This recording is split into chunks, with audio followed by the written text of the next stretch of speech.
That's why.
So you've got both options. Yeah, we got both options.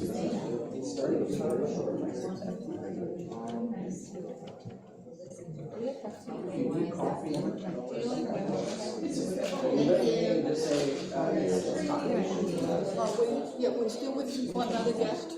There's coffee out there. Oh, the speaker, can you give me the phone? So I want you to kind of like.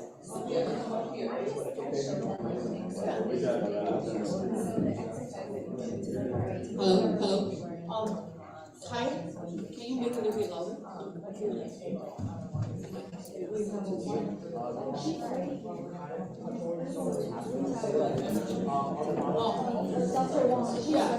Yeah, she should be here. And get her. Hello? All the students ready, right? So I assume she's tired, but your team is last one. Second. Yeah, we'll make sure that it's so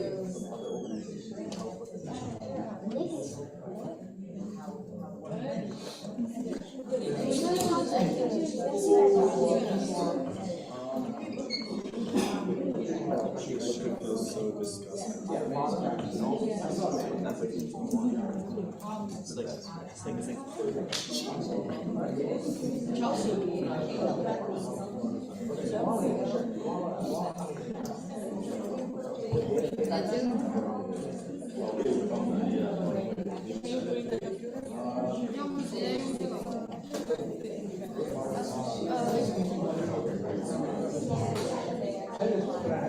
So all the guests here, when we set up the background, we will start. We are stream live on and also WeChat stream live. Okay, if you everyone in the group.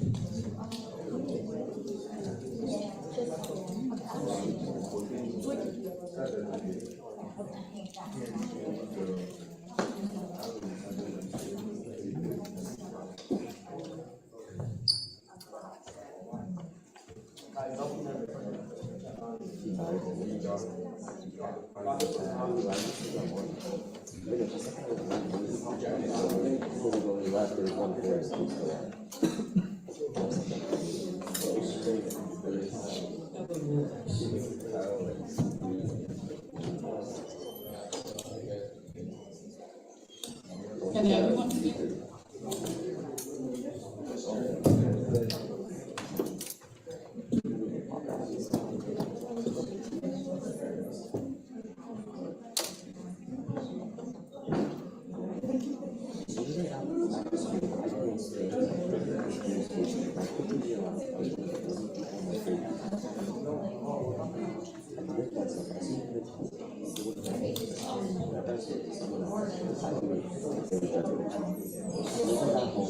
Chelsea?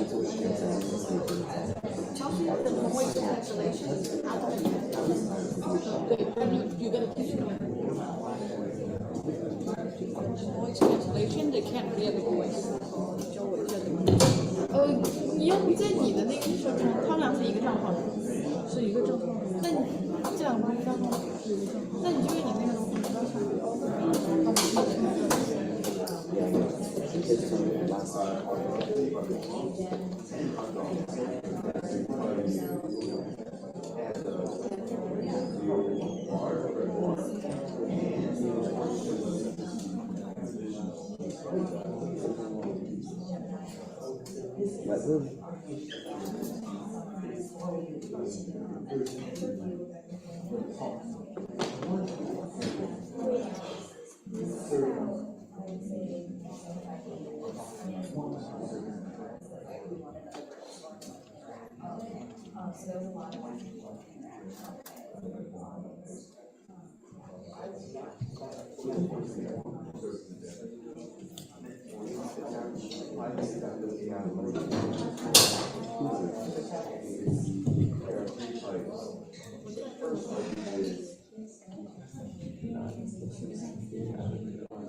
嗯，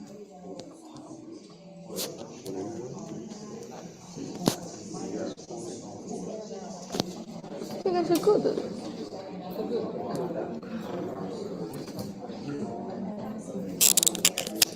Oh my god.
Yeah.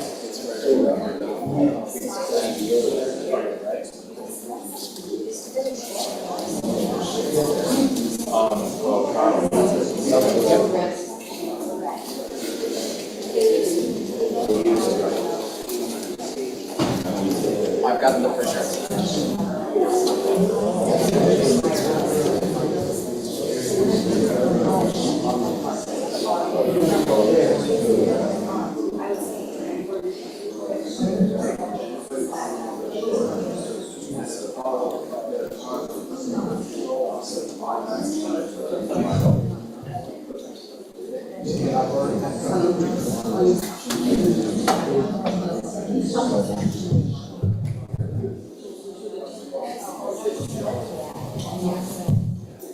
So we will put one on the top. So we want to set up all the streamlines. It'll take a little bit extra time technically. So if the speaker coming up, you needed to, we have 3 speakers. If you need, and I put it here. We almost start. We just make sure our streamline for YouTube streamline and the WeChat streamline is working. So we have to, okay. Kyle, can you get everything set up?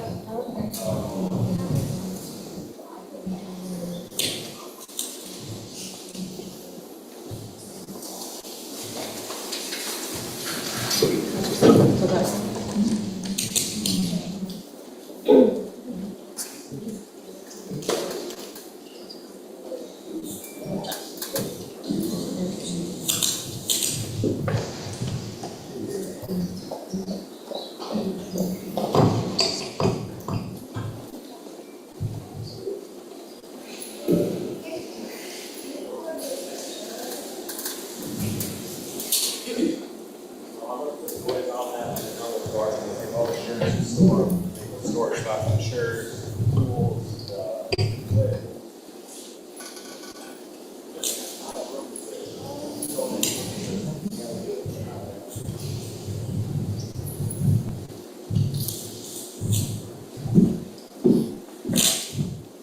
Okay. Let's start. Hello, good morning, everyone. Good morning. So can we come down to today, the final day of our VentureX presentations. I want to say, first of all, thank you for all our outstanding judges and speakers coming from all the way from New Jersey, from New York, and from Boston and Connecticut, and one from Texas. So everyone, give a biggest applause. Thank you. I also want to thank our instructor, Lena and Dino. Thank you, family and friends. That also a few family coming from different states and coming here to observe the final presentation. And all the students are working extremely hard in last 2 weeks, especially last 2 days. Many of you have been conducted more than 3 to 4 times of the rehearsal, and you would do great. Okay, I'm believing all of you. Some of you might feel a bit nervous, but I believe that today will be outstanding day for you and to show your best result. And so now, to start, I would like to first of all introduce our camp. This is the 6th time, the number 6 of our International Innovation and Business Camp for our youth, high school and middle school students. And the first time it started from COVID. So every year we have between 18 to 19 teams. So this year we have 9 teams will give the presentation. So this program means to promote innovation and business mindset and also creativity. So I believe in that the AI world, we need more critical thinking. We need more one-person company. So this year we push out to super individual and super team concept. So all of our program to try to develop the next generation of the global leaders.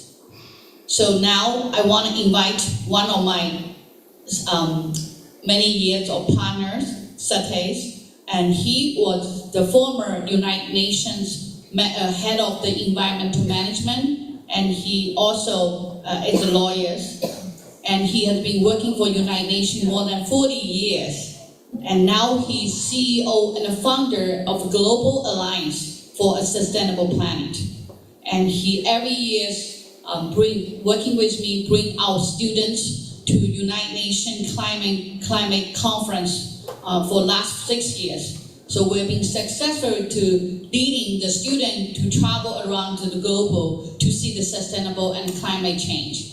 And so now I want to welcome our first speaker, Satish, and he will lead us.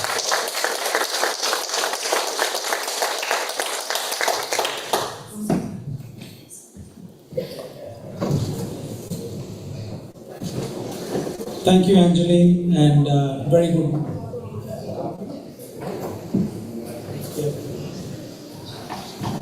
Thank you, Angeline, and a very good morning to you, ladies and gentlemen, and of course, our young friends here in the room today. When Angeline invited me to come and speak, and she was being very nice, because I actually came back to New York yesterday. I was traveling around the world. I was in Japan, I was in Hong Kong, I was in Taiwan, so and all on matters relating to our work at the Global Alliance for a Sustainable Planet. And then she said, well, you must be tired and all. I said, well, I'm not going to let go of the opportunity of interacting with young people that have spent quite a bit of time understanding the nuance of life. Of course, at the basic level, we think about money as a resource that gets you things. But money is a tool. There's no purpose to money unless it advances our purpose of life. So everything you've learned, how to make money, how to trade in the stock markets, and how to get the kind of resources that helps you to do something, and that something is more important than everything else I said. That something is purpose. So if there is no purpose to what we do, there is simply no meaning to money. Money is just a piece of paper. It prints it, somebody prints it, somebody gives a notional value to it, and then we either store it because we think that value will hold. Most cases it doesn't. That's why people buy gold, because there the value increases over a period of time. You must have learned about that in your investment classes as to different asset classes and how they appreciate or depreciate over a period of time. So today, I'll speak to you about three things. The first is, of course, purpose, as we talked about. And purpose is extremely important because that's what makes us humans. Why do you think you are any better than any of the 8 million species that inhabits the planet? There's nothing really. We also eat, we breathe, we walk around, some crawl, some swim. All these species have different levels of mobility, different levels of intellectual curiosity. And we evolved from the great apes. And if you take a blood from a chimpanzee and our blood, it's actually 98.5% the same blood. Only 1.5% difference between the great apes, our ancestors, and ourselves. What is different here? The difference is purpose. That we do things that have meaning. We do things for the collective good. Not just to feed ourselves, but to see how humanity advances in the different frontiers of science and technology. And Alex is going to speak about drones and other things just in a bit. Why do you think we have drones now? We had 2 feet, they walked fine. And then we learned how to swim, we learned how to fly, and now we have automated flying systems. Why do we need all of that? Because we are curious, and that brings me to the second thing, curiosity. Without curiosity, we are nothing. And so, it is your curiosity that brought you here to be in this summer camp. And you're about to make presentations as to what you learned and what is the best takeaway from your respective teams. And it is curiosity that is going to take you further in life. So be very curious. We are in the age of AI. When I was growing up, we had something called complementary tools. You had a geometry box. When I was studying maths, I was pretty good at maths. But I was helped by the divider, the compounder, the set square, the protractor, and all these little tools in the toolkit that you get as a geometry box. Those were complementary tools. They didn't compete with my brain. They helped my brain understand or prove, okay, if it is a triangle with a right angle, then the hypotenuse is this ratio to the base. All these little things that we learn as students of maths. And these tools proved that. They reaffirmed my understanding. Now you are in the age of competitive tools. If you stop thinking, there will be artificial intelligence, and on our side of the humans, there will be natural stupidity. And for the simple reason that we stop thinking. AI is a great thing. I'm not saying AI is bad. AI is brilliant. You know the best thing about AI? When we die, all the knowledge we have in our heads is gone forever. If you wrote a book, maybe, people will read your book, but not everybody writes a book. Not everybody writes op-eds. AI is the collective essence of human wisdom through centuries and millennia. So when they take all that data and that information and that analysis and put it into an algorithmic model that is able to draw lessons from that and analyze and present to you, they are basically presenting to you what is the collective wisdom of humanity. So in that, you are actually leaving behind a part of yourself, even if you are gone as a human being. So that's the best thing, that is AI. The worst thing is that by 2030, AI data centers will be using the same amount of water that is used by 1.3 billion people on the planet. And these are not the 1.3 billion at the bottom of the 8 billion population. They're at the top of the 8 billion population.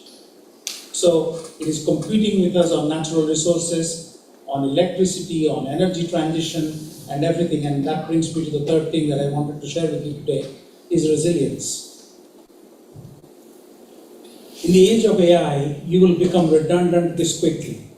And if you don't believe me, just look around the newspapers.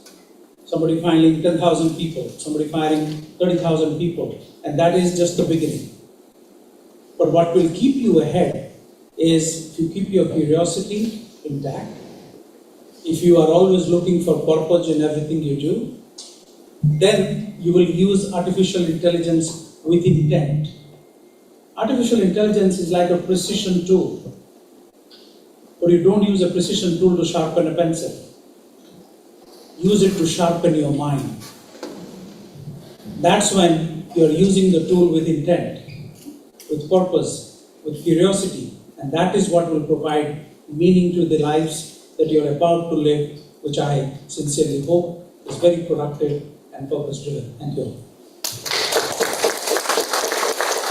Thank you very much. So this year, in November, Satay and I will leading about 8 to 10 students to Turkey to join the COP31. So hope many of you join us. Our next speaker, Alex Song. So Alex also is our long-term partner and sponsor and friend. So Alex right now is the CEO of the Moscone in Boston. It's a company that manages the defense, materials, engineering. Oh, he's going to describe the company for you. And one thing about that is that Alex has been supported coming to our camp in the last 3 years we were here. Staff, and then also his wife is actually of our camp president in charge of all the recruiting globally. So I want to thank you, Alex. And even he traveled around the world, but he make his appointment, push away, especially drive from Boston with his secret John, and they're going to give us the presentation. Are you going to need the presentation? Yes, I do. Okay, so yeah. Here or there? So everyone, welcome.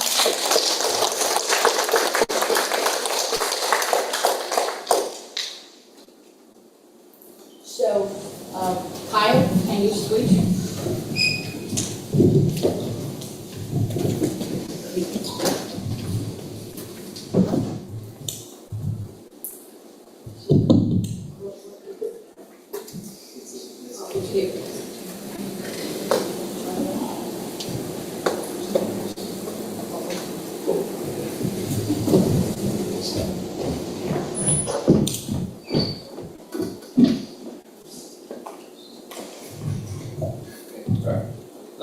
First of all, thanks, Angeline, and it's my honor to be here.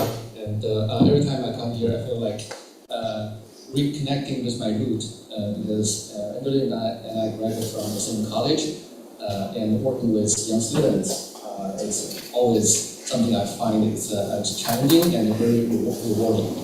After graduation, I went for my PhD, my postdoc. I have taught in WPI for a couple of years. My major is mechanical engineering.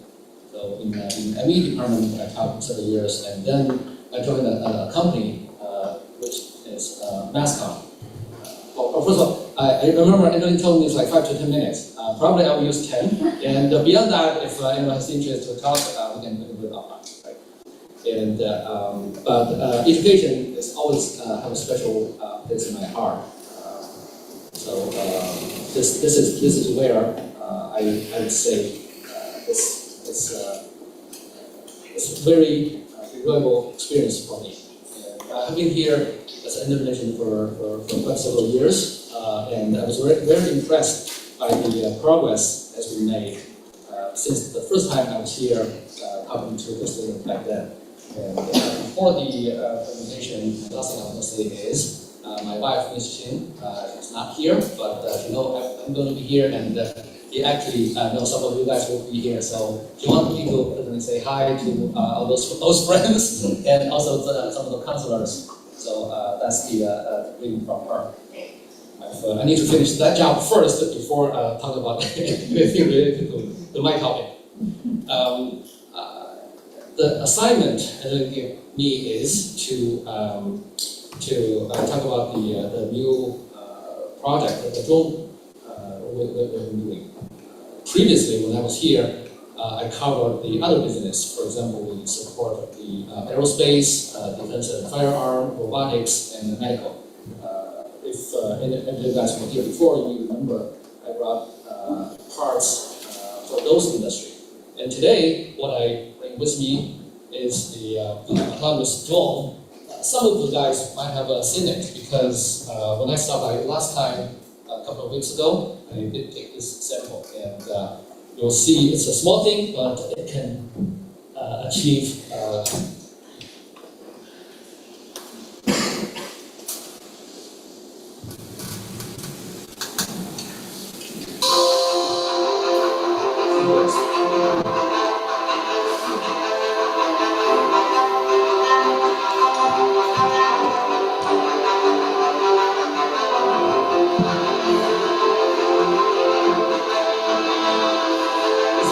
station that opens.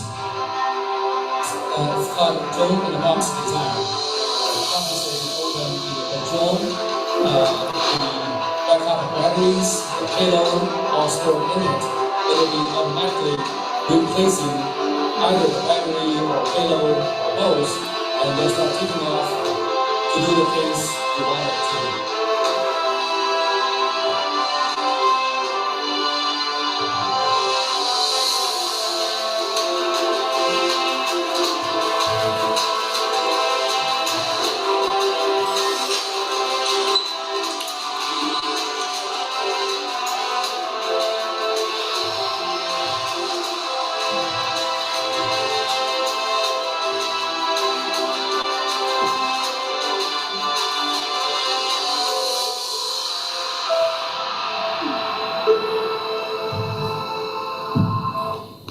Okay, right.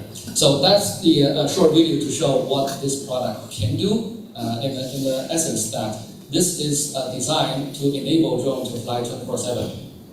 Means when the battery is running out, because that is one of the limits. If you guys are familiar with the robotic industry, you can talk about the humanoid robot, the robot dog, or drone. Battery life has been one of the bottlenecks. Of course, if any of you guys are interested in the energy section, the battery technology, well, any breakthrough in that area will be huge in this industry. But in reality, as of now, before any major breakthrough in battery technology, the limit for most of those products are limited within like 30 minutes to an hour. And what's next? You gotta recharge, and then before it can do another mission. This design will allow the automatic swap of the battery, which means the docking station has the battery fully charged. Once the drone finishes the first run mission, it will fly back automatically, have the battery replaced. So this is the basic idea, and it allows the hopping from one station to another. Because of time limit, I will skip some of those details. But if anyone has interest, like I said, we can discuss offline. And those drones have application in the industry, the telecommunication, the power grid, the oil field, renewable energy, mining, and smart city. This is a typical application. Talk about when we talk about the telecommunication. Think about how many towers out there. Anyone has wild gas in the United States? How many towers are there? Yes. Let me tell you this. My company is in Ubin, and our next door neighbor called American Towers. If you're interested, you can search their website. That one company, my neighbor, managed 40,000 towers in the US. And think about how much workload involved in terms of they need people to actually check the tower, check they call it the inventory. It's pretty much whatever has been installed on the tower. And those you can imagine the workload involved. This is the slide just showing you what the tower structure. And this is how the drone can do the job. So, for example, you have 7 towers, and this is a simple road map or the map plan. You go to the first one, second one, third one, and then you go back to swap a battery. Then you go to the 5, the number 5, number 6, number 7. So one docking station plus one drone can cover the 6 towers, 24/7.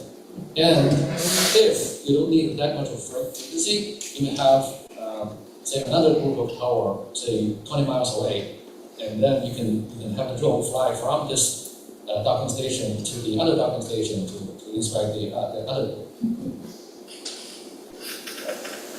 And this is how a drone normally should be able to do.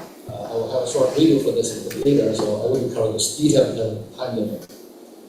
Just so to the rough idea about different type of power and what the AI capability will be able to handle. For example,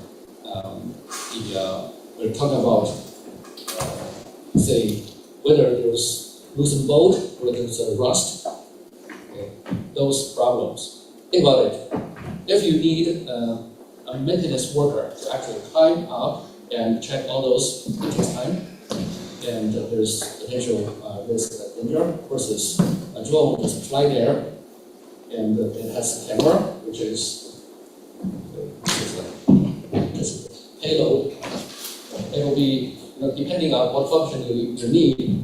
This is a camera. There is also infrared for other inspection purposes. There will be payload hang at the bottom of the drone. The drone will fly with it.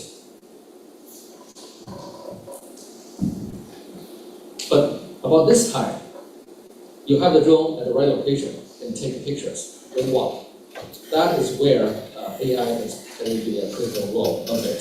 That will start with the image processing to figure out what, based on the teaching and learning, the AI algorithm, the AI will know what's normal and identify what is not normal, and compare the picture taken versus the normal picture to figure out whether that so-called the difference is indicator of any problems and immediate risk for the management team to make a decision. Is this something you just keep monitoring, increase the frequency of monitoring, or you need to send the maintenance team there right away?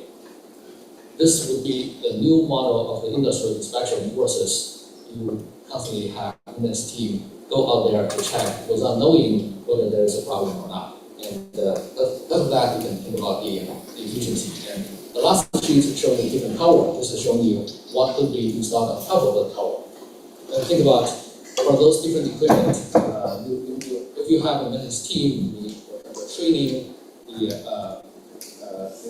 to maintain the caliber of the team and if there's a turnaround versus working with the camera plus AI to standardize all those products and do the analysis. And this is an actual deployment of our drone. This is for a power station. And this is in North Africa, in Morocco. I think it's mining for mining industry.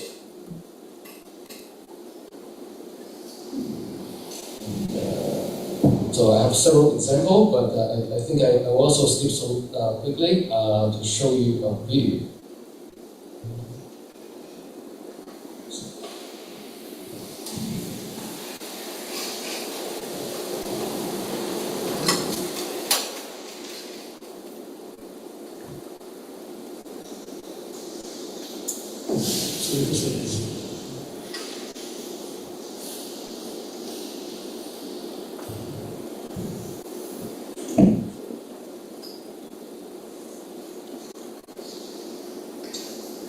So this is where you can see, this is the 3D model created by the AI of the drone, and this is the actual image or video, depending on what you need, that this machine will take.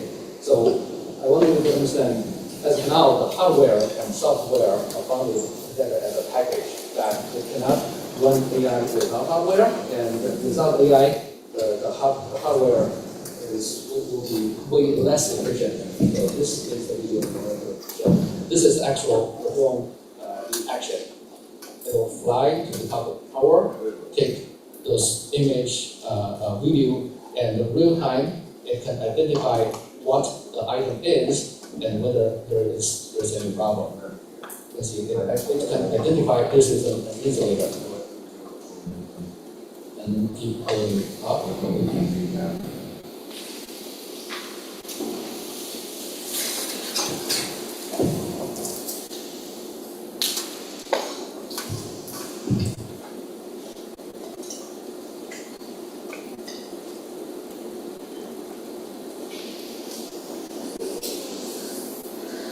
The reason I want to emphasize this video is this is where a camera is getting smarter because the AI enables these functions.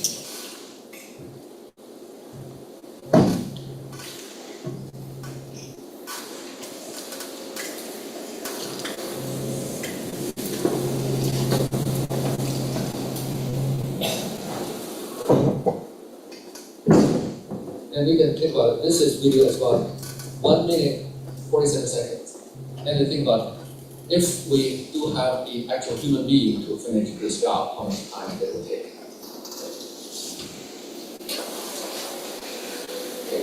And this is showing you, for example, this is what AI identified as the problem.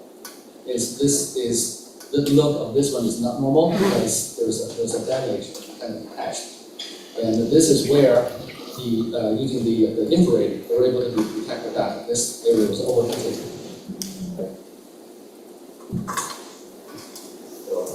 And this is where, just about the mapping, that you can simply click buttons in the 3D model created to tell the drone that I want you to focus on those areas, and the drone by itself, it will plan the route, go there to check, to provide you the report. So the human involvement is very minimized to the level that now it's very similar to a video game you play. But in the way that the actual execution, you don't need to get involved. You just click some buttons, tell the okay, I want this result, go deliver.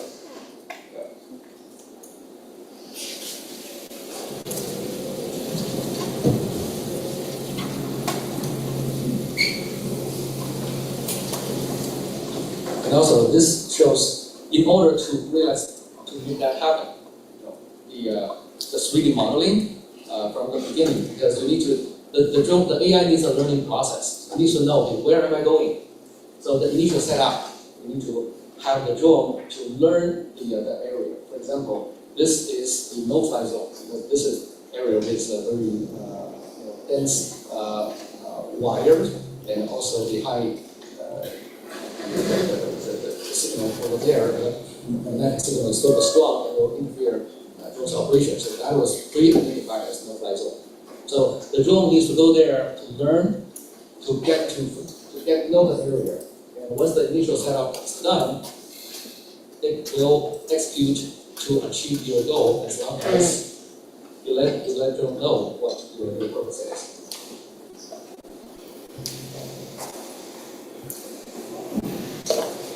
So similar to many of the AI, that you don't need to be a programmer to do coding. Of course, you still need to know the basic, know the logic behind it, and we still need a programmer, but need the very good ones. But AI can help you to do a lot of the tedious job.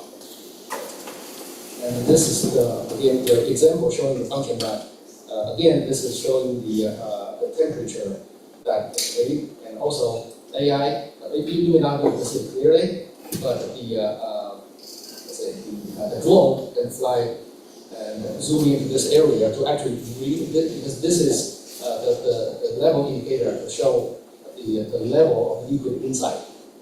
So whether it's too high, too low, the drone can fly there and actually read it and report back.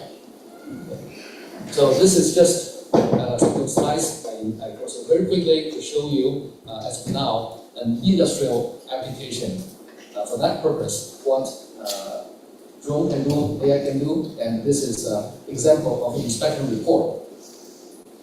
Because a drone can fly very quickly, every second it can fly about 6 meters. And along the trip, one mission, it can take like thousands of pictures.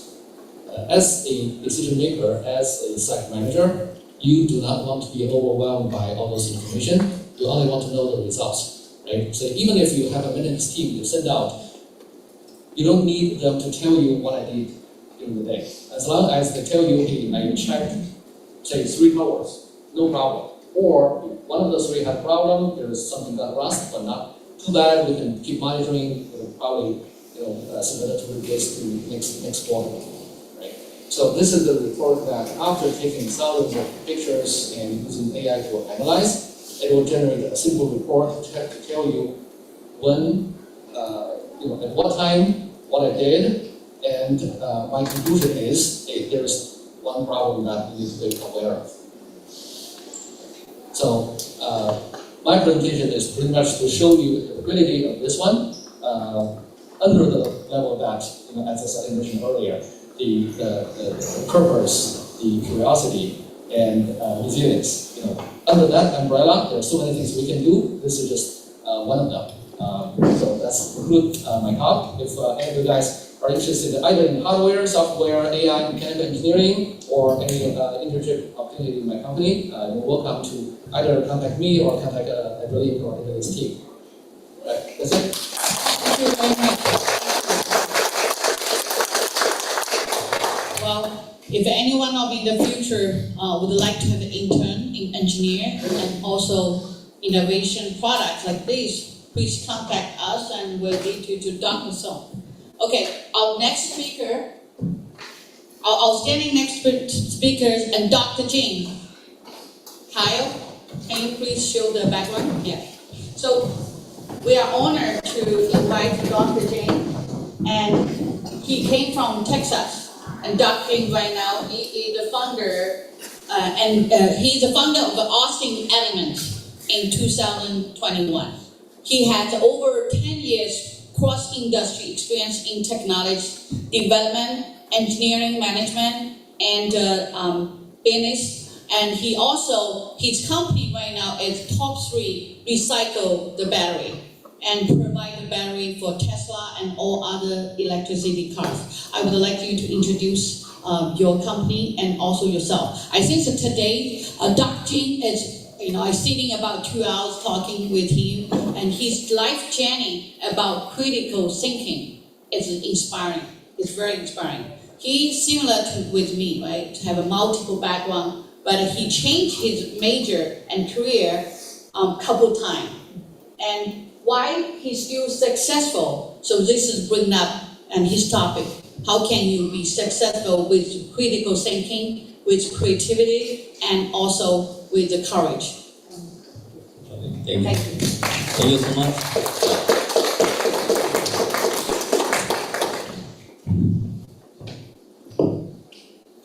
So thank you for the opportunity to give the speech.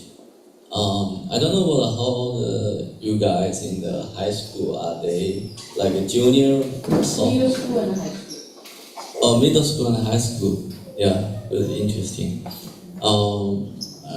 You know, I was fortunate to come here because you know my son is also in the summer camp. He's in the fencing camp. He's about to the high school. To be honest, the most kids, the only thing they don't like is their father business. They don't want to go to my office. Oh, Dad, I don't want to go to your office. I hate it. Every time I go there, you ask me to reading, to do my homework or something. Yeah, they would rather go to McDonald's to earn like a $10 per hour. They don't want to go to the father business. Yeah, because they want to show difference. Yeah. I remember, you know, when I was at your age, I was from China. I was born in Jiangxi province in Nanchang. I would say that 1980s, it was very poor. Yeah, you guys were lucky to come here to study in a so beautiful campus. I was walking through. It's fantastic, very quiet and very good study environment. Regarding to do business, you know, my family, my dad did a business. The same as my son. I don't like his business either. So I make some difference. When I was at your age, it was lucky. There was no AI. There was no. I think the internet was just in China. So I had a lot of business opportunity in the school. For example, back then there was no Uber, as you know. In China, there's no or Meituan. So in the school, even you take a bottle of water, you put some sugar in it. You know, you can earn about $1 by using a bottle of sweet water. That business opportunity in school. I think this kind of business opportunity disappear already. The same as when I was in the college, I was very rich. I mean, rich means two students rich. I earned about $30,000 a year when I was in the college. It's just because there was no AI, there was no internet. So I have opportunity to do some offline business. But why I'm motivated to come to the US, but not continue to be in the traditional business over there? I was thinking about as for the long-term business. When I was thinking about it's not a kind of business mode. It's build the moat, M-O-A-T. What's the barrier for your business? How can you make a difference? I like to say that you know my dad, his business was very bad when I was in the high school. The major reason is I would say he's very brave. And he went to Southeast Asian, Mongolian, a lot of countries in late, I think 1990 or 1980s. But his business did not go well, just because he never been to college. He just graduated from the elementary school. Yeah. So take a lesson from me. I think I need to get a PhD degree. So that in one day I'm not going to be washed away by the change of the era. So if you know, my philosophy thinking is why I attended school. It's not trying to learn mathematics or my background is electrical engineer, as you know, but it does not limit my thinking. It doesn't matter whatever major you are. It matters is you know how I build my thinking in my major. I got a degree in petroleum engineering, but I think the biggest rewards over there is how I analyzing the problem from a different angle. After I graduated from University of Oklahoma, it's not Harvard, it's not Stanford, it's not MIT, but I'm proud of my major. I'm proud of my school because I love the major. When I pick the school, I'm not looking to the ranking. I'm looking whether this is the right major and whether this is the right school for me. And I went there. I got my PhD degree in 2013. I was lucky. I went to working for BP, and when I looking for a company to work, I have my own principle. I'm looking for my objective to build a very global impact company. So how do you do that? First of all, I think I need to prove myself I can be hired by the top company in my industry. So I was lucky. I went to working for BP. That's one of the largest oil and gas company. When I was there, I was not trying to learn. Definitely, as an employee, you must do your daily job. You must perform excellence. But in the meantime, I'm looking for how the Fortune 500 company operating, what the culture retain the employee working for the company for all their life, 30 years, 40 years, what make a difference, I'm looking for the structure, I'm looking for how the team work, and how the diversity, and how the inclusion in this company. That give me the guidance about how I'm going to set up my company. So I didn't work there too long because I want to take the opportunity to start my business. If I spend it too long, I'm waiting until sometime like 50 years old. I think I lose the momentum. I think the best time to start business is the later 20s or early 30. If you are waiting for when you are like 40 years old, you will have so many obligations. I will suggest that, if you want to set up your business in one day, don't get married early. It's going to have too many obligations. You must consider that. If you're one person, one backpack, you can sleep in the garage and you can sleep in the street. No any problem. But you have a family, you have a girlfriend or you have a wife, will she be willing to sleep with you in the street or in the garage or in the poor apartment? If you are lucky you get one, then that's good. I'm lucky I got married earlier, and my wife is willing to go through the poor life with me when I quit my job and when I set up my company. In that transition period, I went to become a research professor in University of Utah. I had a chance to be a tenured professor in the university, but I didn't do that. Just because, I don't want my kids to sleep in the garage, So, but I will see that if I go back, if I was single, I think I might be more successful. Yeah, to be honest, yeah. So I just give a reflection, if you want to set up a business, think about it. Yeah. You might read the news, Elon Musk, when he set up his girlfriend, that was his wife, sleep in the apartment, in the office, with him. But after a few years, she dumped him. So this is something I'm looking, and I was in petroleum background, but I could not. Petroleum is something like a proposal, it's not product. When I was thinking about set up a business, I had nothing to do. So then I'm looking for, okay, maybe I can.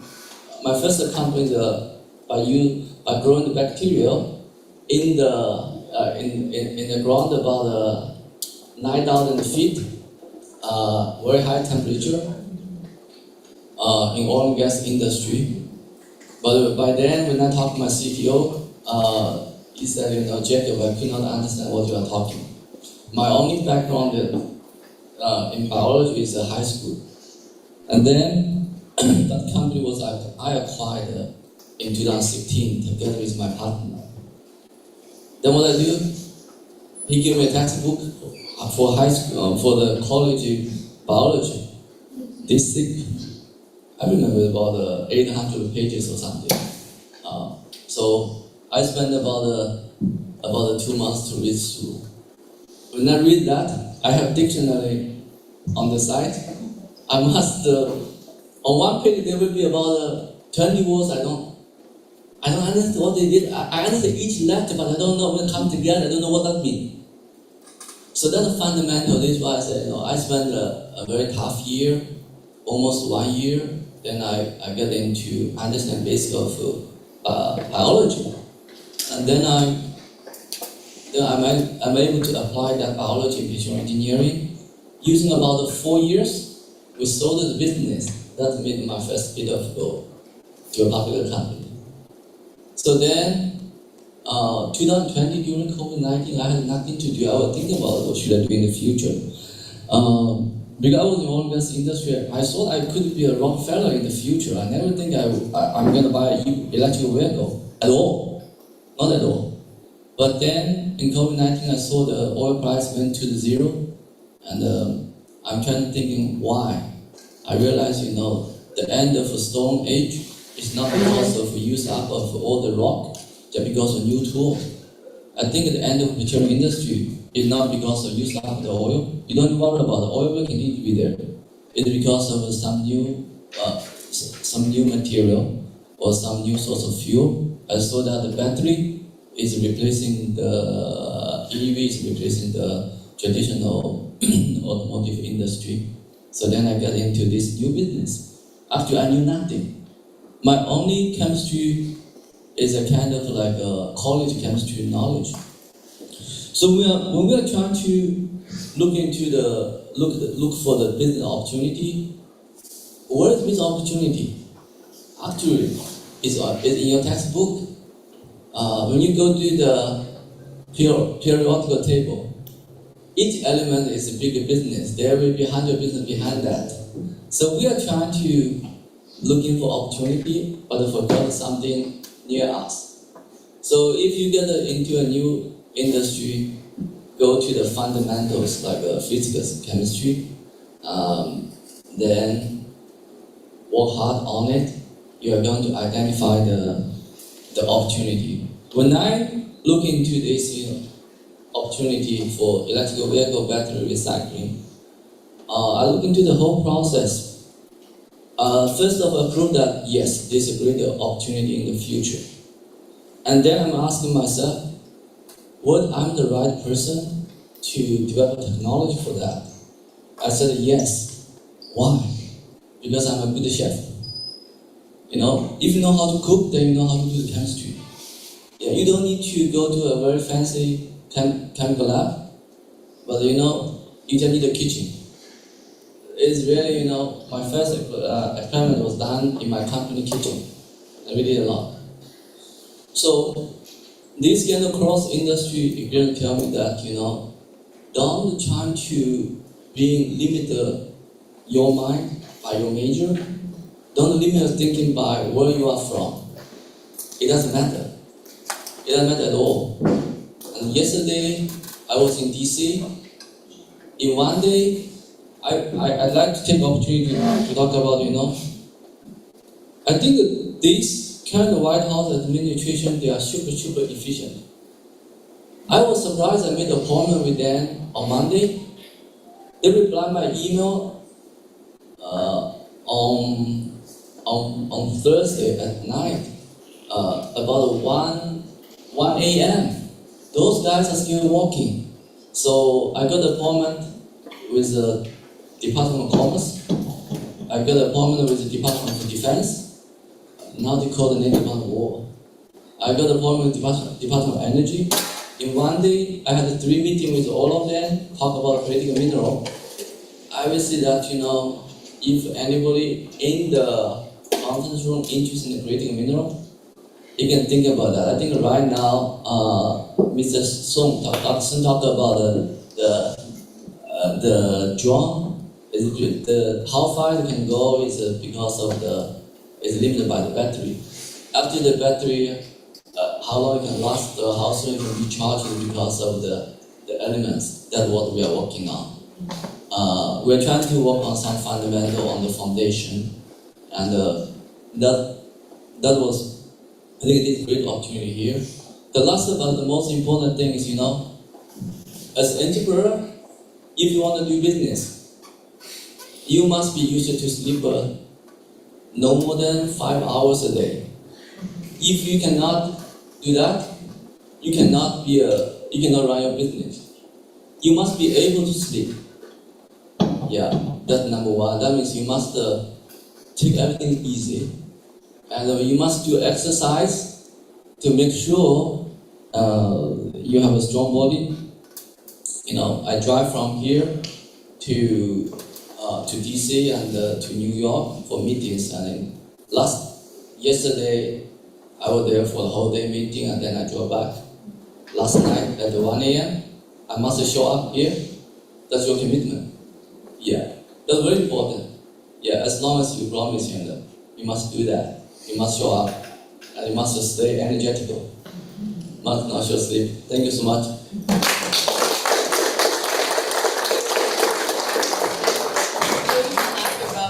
Thank you. Yeah, make fun. But from Dr. Jing's experience, we can see everyone can be successful if you have a similar discipline and the spirit and the attitude. You can. I was from finance, engineering, and education. Same thing. People ask a question. So I ask all of our students to thinking about what you do, but don't be too much about you're doing now. You can always change later. Okay, now show time, everyone. All the students. Give yourself a big applause. Okay, so our first team. So our final presentation is coming up. First team, please, Mike. Yeah. So we expect they have been rehearsal probably 3 or 4 times yesterday. Okay, so give out your best shot. So you can have a new speaker.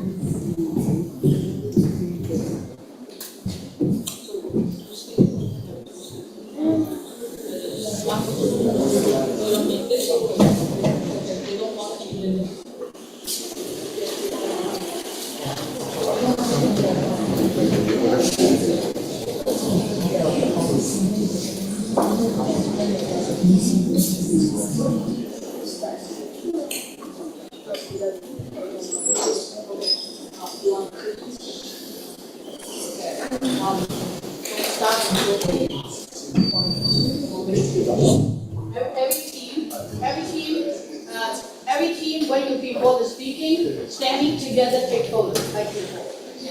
Stanley, Alina, okay. Yeah, the instructor, Lina, so we'd like you to take picture with everyone on your team if you want her to give you come here, sitting here and every team.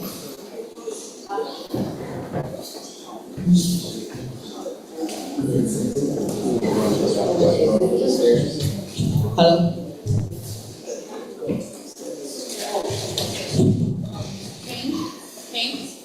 King, this one need to change battery.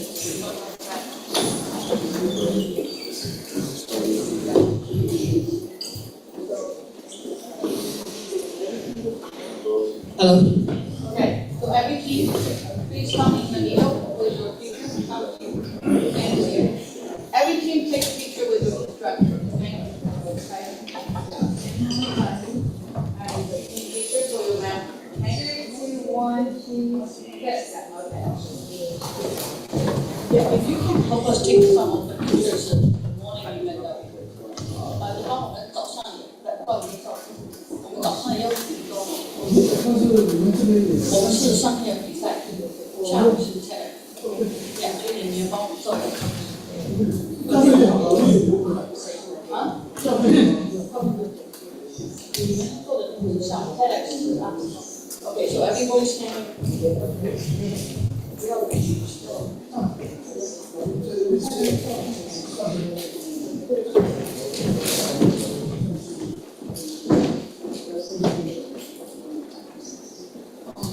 Okay, we can start. So hi everyone, we are Vista Core Technologies, and I'm gonna introduce our product, Vista Shield. So Vista Shield turns ordinary glass into intelligent revenue generating space through modular digital displays and a connected advertising marketplace. So I'm Mike, I'm the product design and project lead, and Shuren, he's the market research and financial analysis, and Zhihao, he's technical research, product information support. So let's look at the slide. In the retail growth, it's about 88%. From 2008 to 2023, while the shopping center grows, leasable area grows only like 6.8%. And in a lot of malls, they have unused glass. They can only like put a magazine on it to do advertising, but they use our product. They can use the unused glass to doing advertising and connect with the online app and working with the other advertiser, and also they can rent their Vista shop with the other advertiser and get money, and also we can get commission from advertiser and also the customers.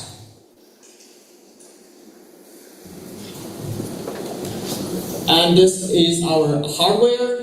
We have physical terminal and the online app. So Vista Shield is actually combined with modular glass mounted display with a connected advertising marketplace. We're talking about that, and because it's modular, we can choose what type we want, especially for the customer. If they want camera or double-sided, they can do their choice, and they can choose their lower price or higher price. So all depends on our customer. And now we'll give the slide to Zhihao.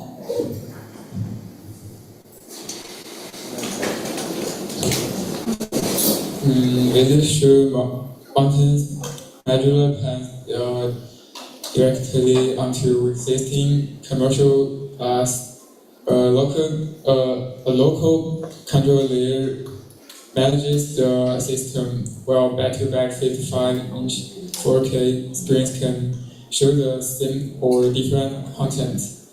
The modular design also makes repairs and operates easier.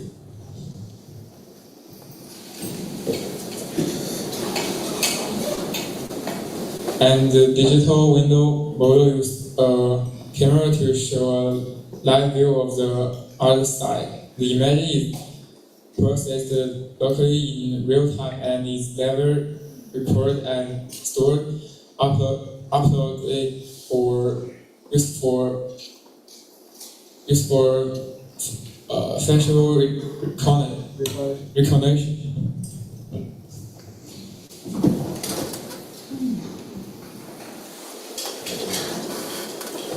Okay, so the buyer is the mall owner or the site manager, while the marketing director operates the system.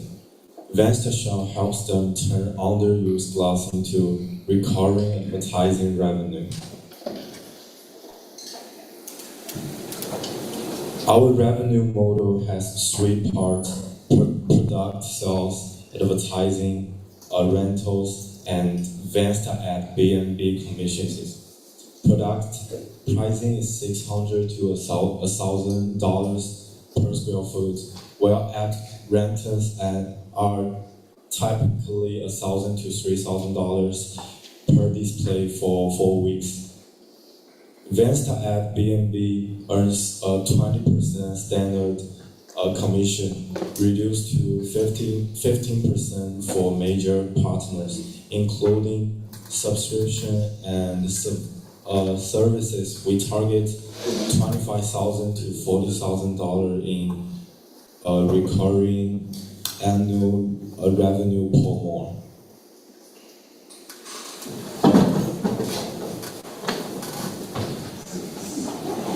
And our market estimate is preliminary. TAM is global commercial properties with suitable glass. SAM is US shopping malls, and SOM is Texas shopping mall. Our 3-year goal is 10 properties and approximately 10,000 square feet of installed displays.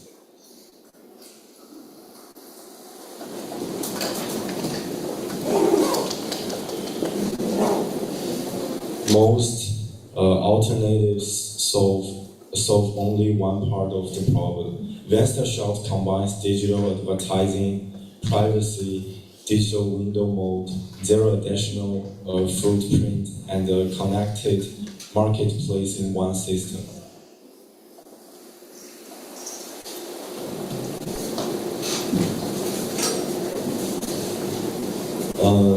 Each project creates unfloat revenue from hardware and system integration.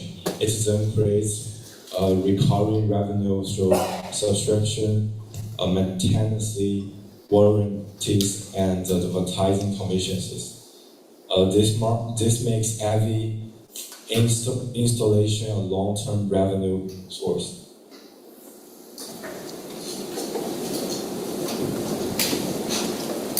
And these are preliminary management projections. We grow from 2 standards in year 1 to 50 in year 5, reaching $6.25 million in annual revenue. We expect break even in year 4 and $1.25 million in EBITDA by year 5. Our preliminary seed funding target is $1.5 to $1.8 million.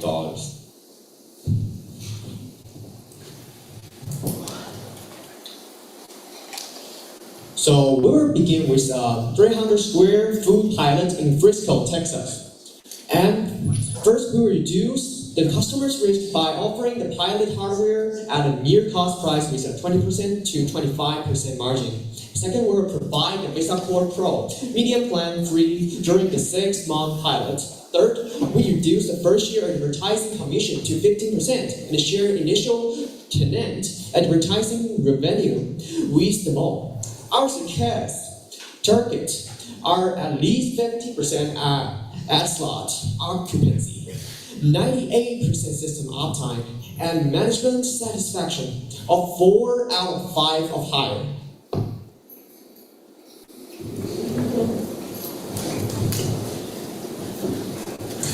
And we are currently at a concept validation stage. During the months 1 and 2, we will finalize the technical design and obtain formal vendor quotation. During months 3 to 6, we will build the dual screen hardware prototype and the core advertising platform MVP. During months 7 to 12, we will secure a Frisco partner, install the first 300 square feet, and begin live operation testing. Thank you.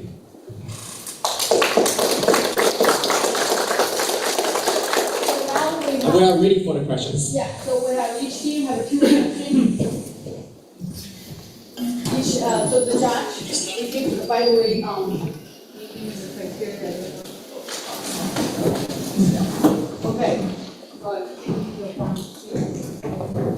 Okay, so just every team know, I forget to mention that, we have the judge with a form, with the 2 sides, okay. So the judge on the form with the 4 criteria, 3 criteria. And then the feasibility score, growth potential score, social impact score, and I think we have a logo design because we're gonna have come up the top 3. And also we will have a lot of pride about best logo, best creativity, best sustainable, best teamwork, that best overall presentation, best visual effect.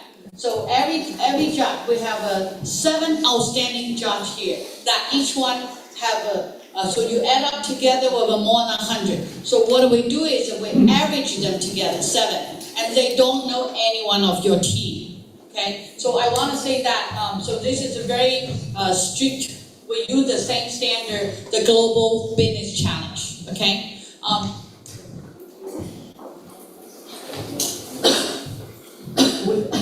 So but before the judge also needs some time to grade, but you can always coming back to change, because the first team kind of like a benchmark. The other note is, we do want to give credit to this team that have an international student.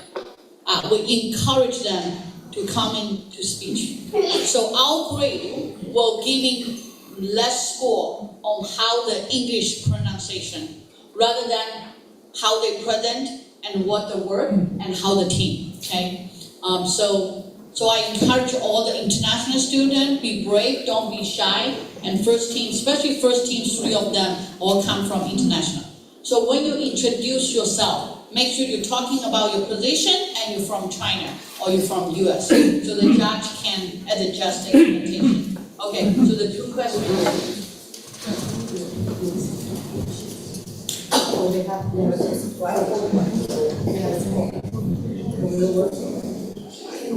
Thanks to Dino always. Dino is our instructor, advisor, and also our facilitator. Thank you. Thank you, Angeline, and congratulations, excellent presentation. It's clear that you worked very hard at understanding what you're doing and presenting it in such a beautiful way. And as Angeline rightly pointed out, the language is the least important of all the parameters we're looking at as judges. So, yeah, it's good if you speak nice English, but most of the world doesn't speak English, so don't worry too much about it. And we are not looking at that at all. So my question is, one thing that I didn't find, maybe you considered it already, is that who's your competition? Oh, our competitor. You have a competitor page? Okay. There's a comparative page on other products, Yeah. but not the competitors in the market. Who else is offering the same services? I think And how do you compete with them if they are a major player or a minor player? That's important. Yeah, the competitive, they have the page for the competitive Starting analysis. something, Yeah. crowded. You show the page. Thank you. Yeah. Yeah. So here we can see the competitors. This top is Our computers are traditional LCD and LED, smart glass, privacy film, and transparent OLED, and DOOH ad platforms. Yeah, no, that's fine. I saw that. That's Yeah. that's basically you are comparing what other products are out in the market and all. I was talking about, have you looked at which are the big companies are providing, the major marketing companies, the major ad companies out there in the world. So are they also providing these services? If so, at what price points? And how do you intend to reach that challenge as you start up? So I think that's a little something to look at. Thank you. So then future teams can pay attention about your competitive analysis, okay? So any other questions or suggestions? Yeah, so you can. Yeah. First of all, yeah, very neat presentation. I like it, and also you guys delivered with passion. My 2 questions is one of your sheet shows the roles. One is retail, one is the OOH. Can you go back to that page? I think it was The revenue. yeah the growth of the retail is like 88%. Go back. The revenue Go back. page, the category of revenue. Earlier. Okay. No. Earlier. Previous. Yeah, from the I think the first one. Yeah, from the beginning. Oh, Yes. this one. From the beginning and started. So the. Oh, this one. Yeah, 80.8% retail, and then we talk about the OOH year-to-year growth is 2.9, 2.5%. It's just minor clarification I want to see is whether your 88.8% is year-over-year during the past 15 years, from 2008 to 2023, or that's the total growth during those 15-year period. So we just looking up online, but we didn't get the actual information in there, so we're not sure about that. Oh, okay. Just typically, this is the recommendation. Because I'm from the engineering background, if you are doing this comparison, we like to call it on the second category, old age. Your provider is to the year-to-year, so it will be nicer. To have the other category also year-to-year. Of course, I understand if you don't have that information available as public information. I understand. Just a recommendation. The other question is, what do you consider as your technology moat? Basically, similar to the question we asked earlier. If there are competitors out there, and you've done some analysis for each of the products, different type of products. My question is, what do you see as the technological advancement of your product versus those competitors, and what will prevent them, or at least slow down their process if they want to say, hey, you have this idea, I can do the same, probably faster or cheaper. So what is your technology mode for that purpose? So for our products, our products, it depends the physical products and online market, online app. So we actually connect them all together. So we use the AI management for our app, and we collect all advertisers from all around the world. So if any customer buys our product, they can rent their product on our website, and also connect with the other advertiser, and they can get the rent from that advertiser, and they can get more. They can just get money back from just buying this product. So they actually can make money from it.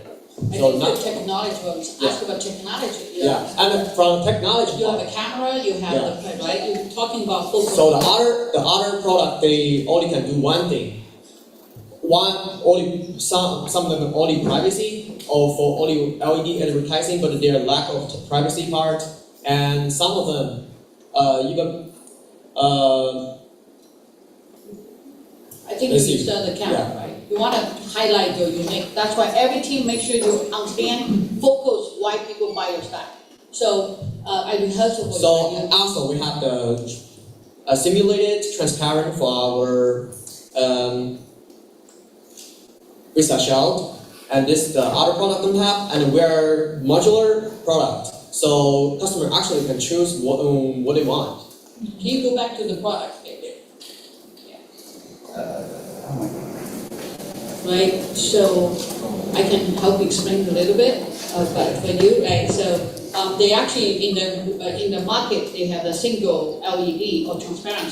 This team actually combines. There are two members. One is external LED transparent, inside it's privacy, and then you also install the AI and camera so that the camera can play anything you want, and at the same time also can play the mode like transparent or hard transparent or like totally blocked. So they actually two layer. So you emphasize the two layer, and then also they have this called Airbnbs like that. The whole world can actually renting the window space for advertisement. And all of that, to answer this question, also with patents. Yes. So you're patenting all that, and that is your mode. Yes, that's what I'm looking for. Okay. It's a very good model. Yeah. Thank you very much, first team. Thank you. Second team.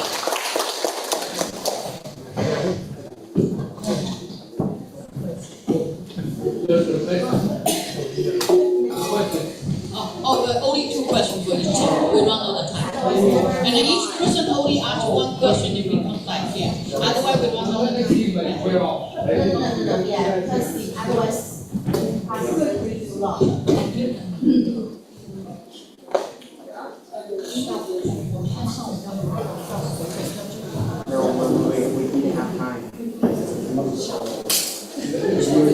Hello.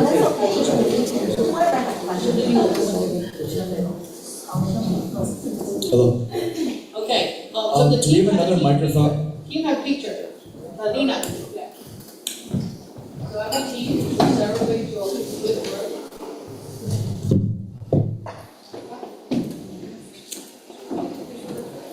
You should put your first page, that's required. So that we ready to go, yeah. Every team to take a big picture with your first page, your business. So we can remember.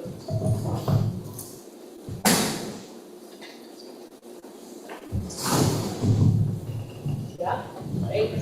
We have a 9 company startup. We're gonna run the startup incubator. Okay. Okay. Do you have a microphone? Because we're going to need to. Yeah, you are, you're gonna do side okay?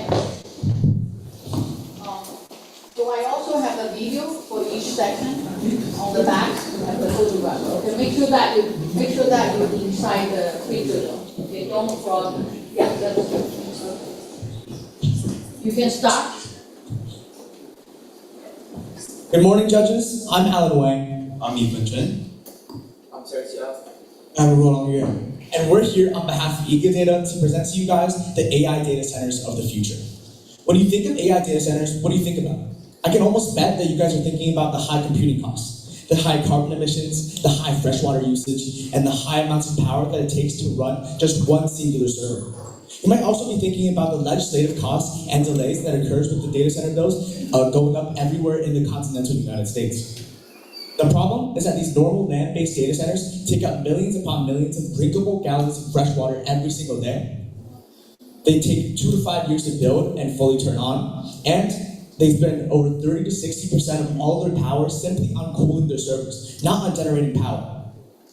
The AI data center market is huge. In 2024, the AI data center spend was $341.8 billion, and it's projected to almost double to $622 billion by 2030. Our first product, subsea ecopods, are data centers put in the ocean, powered by wind turbines on the surface, and using the cool waters from the ocean to cool it down. Oh, you guys might be wondering, what is the practicality of having data centers in the ocean? Well, actually, it turns out Microsoft did their own experiment in 2015 with their own subsea pods. They found a 0.7% failure rate in the underwater data centers against the almost 6% failure rate that traditional land-based data centers have. Moreover, they found a 3 to 4 month deploy period rather than the 2 to 5 year period that we found earlier for traditional land-based data centers. As you can also see by the graph, our pods have an extremely effective power usage compared to traditional land data centers. When making these data center pods, we first make them on land before shipping them to sea, where we rapidly lower them down with a crane. At the same time, we plug them to nitrogen pipes and also electricity wiring. Once all the way down there, we screw them on constantly and let it run for 5 years. It consumes 0 fresh water and uses 40% less electricity.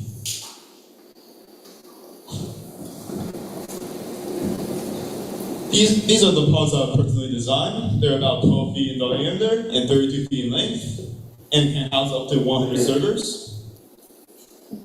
In the back, as you can see, there are 3 pipes, all with their own purposes. The 3 pipes mainly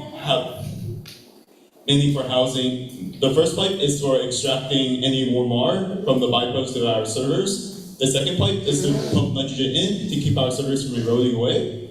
And the third pipe is for electricity to power our servers. In the front, as you can see, there are 4 small holes, each responsible for pumping water in to keep our servers cool. Though it's not obvious, there are 4 smaller pipes down near the bottom of the pod, responsible for pumping out the hot, warm water. These are the cranes we plan to use at sea. And these frameworks represent the pods we're going to place them in, each square representing 1 pod. Our main consumers will be people looking for eco-friendly data centers, as there are many on the market currently. We're also planning to use our ability, since we're off the grid, to immediately skip the 2-year-long queue line. We also plan to work with the government in the future, as our sea pods are deep in the sea, protecting it from most aerial attacks. And finally, since the general population lives near the coast, we're planning to provide immediate and fast service to them. This year, our total addressable market was around $622 billion, which is for data center market. Next, we have the SEM, or serviceable addressable market, which is around 4 to 21 billion for high-density AI compute. Next, we have the SOM, or serviceable obtainable market, around 150 million to 250 million, which we plan on making within 3 to 5 years. Well, I guess the biggest question on your minds are how are we going to make money as an AI data center company? We're going to follow a three-pronged revenue strategy that I'll take you through gently. Firstly, we have the pay-as-you-go method. This will by far generate us our most revenue and be the most common method that we'll use to make money. Through this, smaller AI data companies would be able to rent our GPU hours for around $2.10 to $2.60 every single GPU hour. Companies will be able to pay as much as they need. So if they only use 1,000 GPU hours, they would only have to pay for those 1,000 GPU hours. If they only use 3 GPU hours, they would only have to pay around $7 or $8. Our gross revenue margin for our first strategy is 23%, which is considerably high. Our second growth strategy is renting out our dedicated pods. These pods will be charged per kilowatt per month and will be tailored more towards small to medium-sized companies that are able to afford these pods. The pods will be rented out for around $140 to $180 per kilowatt per month and have an insane gross margin of over 68%. Our third and final way that we're going to charge is through our custom fleets. Larger AI data companies, think Anthropic and OpenAI, will negotiate with us directly for us to custom tailor make pods for them to use. These pods will have all the power being generated by these pods will then go to these companies that are renting them out and paying for them. The gross rep margin for the third and final strategy has 70%, which is insanely high. You might be wondering how our pricing will compare to the AI land data centers. This is one of the main issues that are facing a lot of the more eco-friendly data centers, as they're often more expensive than land-based data centers. However, for our products, I can assure you that this is not the case. The traditional land data center costs around $196 per kilowatt per month, mainly due to the high labor costs that are associated with them. Since our product has relatively low labor costs, our product will be able to undercut them and pursue a cost leadership differentiation strategy. These are our competitors. Our competitors only have checks in a few areas that are necessary for eco-friendly data centers. But unlike us, we're certified in all of these fields. And this is what makes us the future of eco-friendly AI data centers. And we want to work with the offshore electricity developers because they have the equipment and they have to see if we got a very good relationship to them. We will have a very great teamwork. And in Norway, there's a lot of team and company do these things. So this is one reason why we prefer first test in Norway. And this is the another three reasons. And first of all, the Norway coast has a stable weather. And second, the wind power is wide. And third, the water deeps are good. And after this test, we will move to the US East Coast and more of the North Sea. Here are our first steps for the future. Firstly, we'd like to plan 50 plus interviews with different operators around the world to get their opinions on our pods and where we can improve them. Moreover, we want at least 90 days of underwater AI data center usage with zero failures to prove to our investors why we are a worthwhile company that everyone should invest in. Finally, we want to sign at least one wind developer in order to start making it so our eco-pods are more sustainable. By 2026, we plan on signing patent contracts with major AI companies, and we also are signing patents. By 2027, we plan on making our first full-size pods and making sure that they run properly. By 2029, we plan on deploying them into the ocean and make sure that it goes fully powered by ocean wind. And there's also many people ask me, why are we ahead? This is the answer. Our leaders are strong. Our leaders are powerful. Our leaders full of the passionate and creative in this work. And let me introduce them to you. Our CEO, Alan Wang, our CTO, Yifan Chen, and our CMO, Terran Diao, and our CFO, Roland Yuan. We also plan on bringing in different colleges and research labs in order to help make sure that our data centers are sustainable and ready to use. Well, let's get to the fun part. We want $10 million for our pre-seed round. And before you guys freak out and say, $10 million is way too much for a pre-seed round, we know and we agree. However, after conducting the proper research, since our company is so capital intense, we believe $10 million is a reasonable ask. Almost $5 million of this entire ask will just be going to building the pods. The other 55% will go to securing the proper contracts with Norway and other countries to ensure that all of our trials and tribulations are legal and follow the proper loopholes. We also want to pay our engineers two of the remaining $3 million, as they need to make sure that the pods are redundant and failure safe. Finally, the last $1 million will go to our operations team, which will ensure that the pods are successful and can run sustainably. So judges, I compel you guys to dive deeper. Invest in our company, not for you, not for us, not for the company. Do it for your kids, your grandkids, our children, and all the children's after that. Think about a future where your children will be able to play in the same cul-de-sacs, hike the same mountains, and play in the same forests that you did when you were younger. That's the world that we want to make. And if the AI data center market continues as the way it is, that's simply not possible. So please, judges, do it for the sake of your kids and your grandchildren. Please invest. Thank you. We'd be happy to understand questions.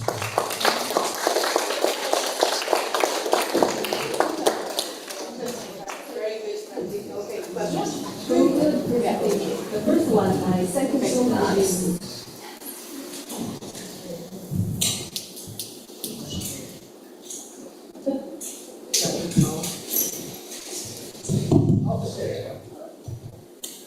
First of all, thank you so much for President Huang inviting me to here. So I really learned a lot from the three very good speakers and from the student. So the first one, that's a pretty good presentation.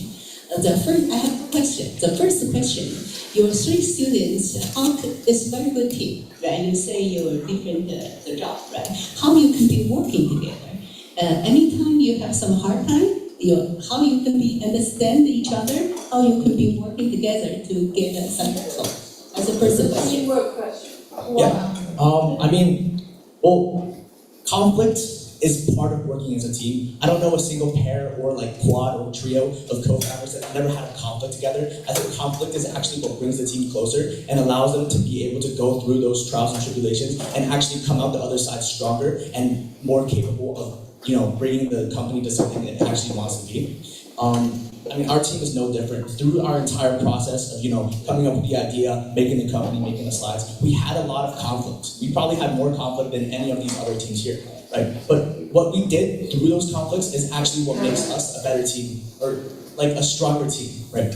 When we went through those conflicts, when we argued with each other about slide design, when we argued about what ideas we wanted to do, it allowed us to create an environment where everyone felt free to open their mouth and really speak out against something they might not want to do, right? Think about a company where one leader just dominates the whole thing. No one else would be willing to speak out and say, hey, maybe this won't work. And maybe that person has the insight that will actually save the company.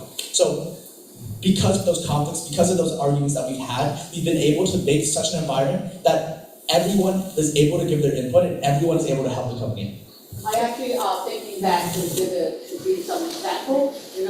Someone just go to emergency room yesterday morning because two of them had a little bit quarrel.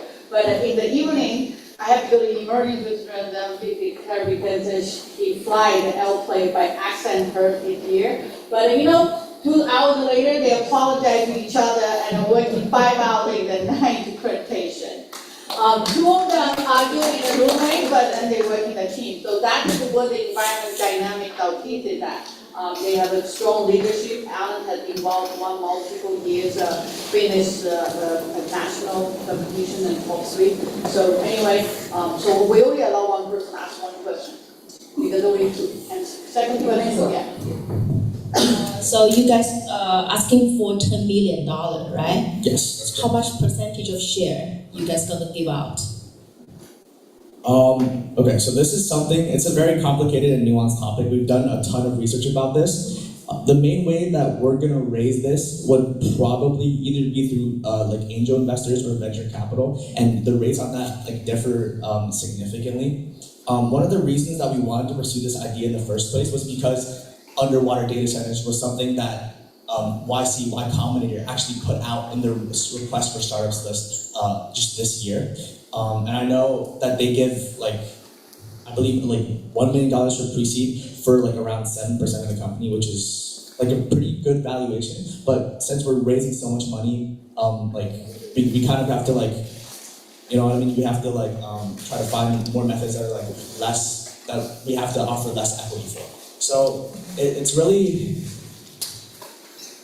I think for us as a team, we decided that for this $10 million, the most equity that we're going to be willing to give up would be 45%, because we want to maintain majority control of the company to ensure that our company actually does what we want it to go. We want it to be the creation of a future where everyone is sustainable and everyone is able to successfully lead and live, right? So if we kind of sell out to these venture capital or angel investor companies, that might not be the road that this company takes, and that's something that we don't really want to do. So.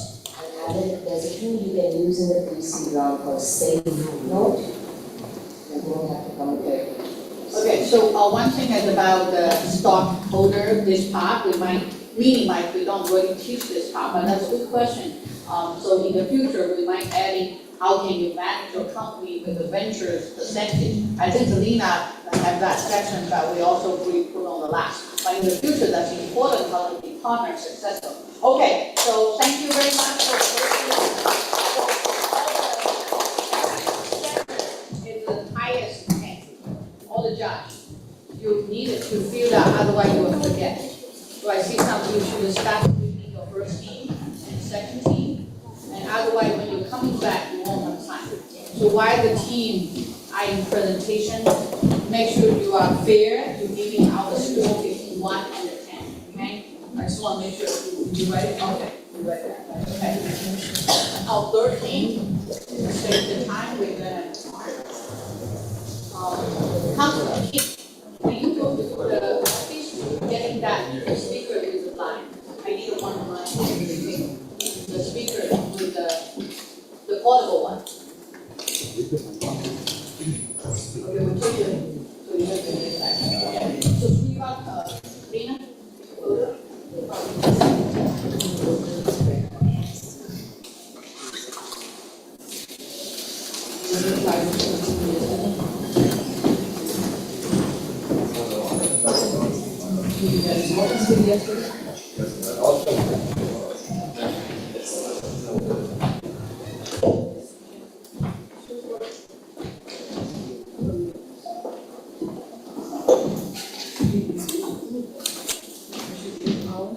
This is ours.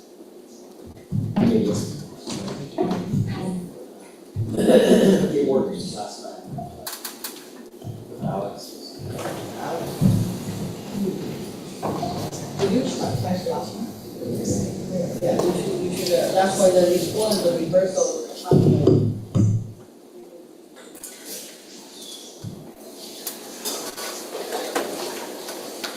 So we give judge some time to wait.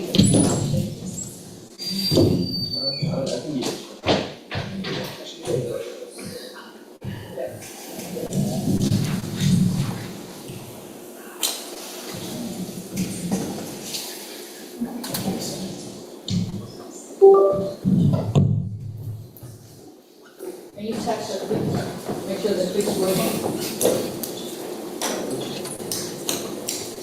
Next. Right, okay, can you go to the first pick? Okay. Gina?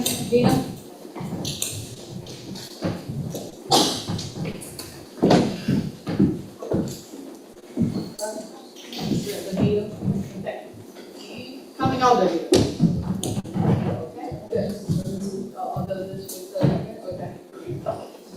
We have professional photograph in the house. Okay.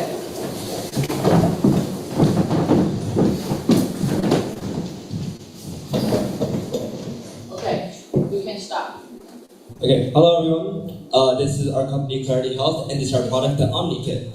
So this is our logo right here, and our slogan is blood testing simplified. And basically, our product, our goal is mainly to provide safe, easy, and painless blood tests to patients, and also be able to bring lab results and have our built-in AI, integrated AI to translate and simplify labs for patients.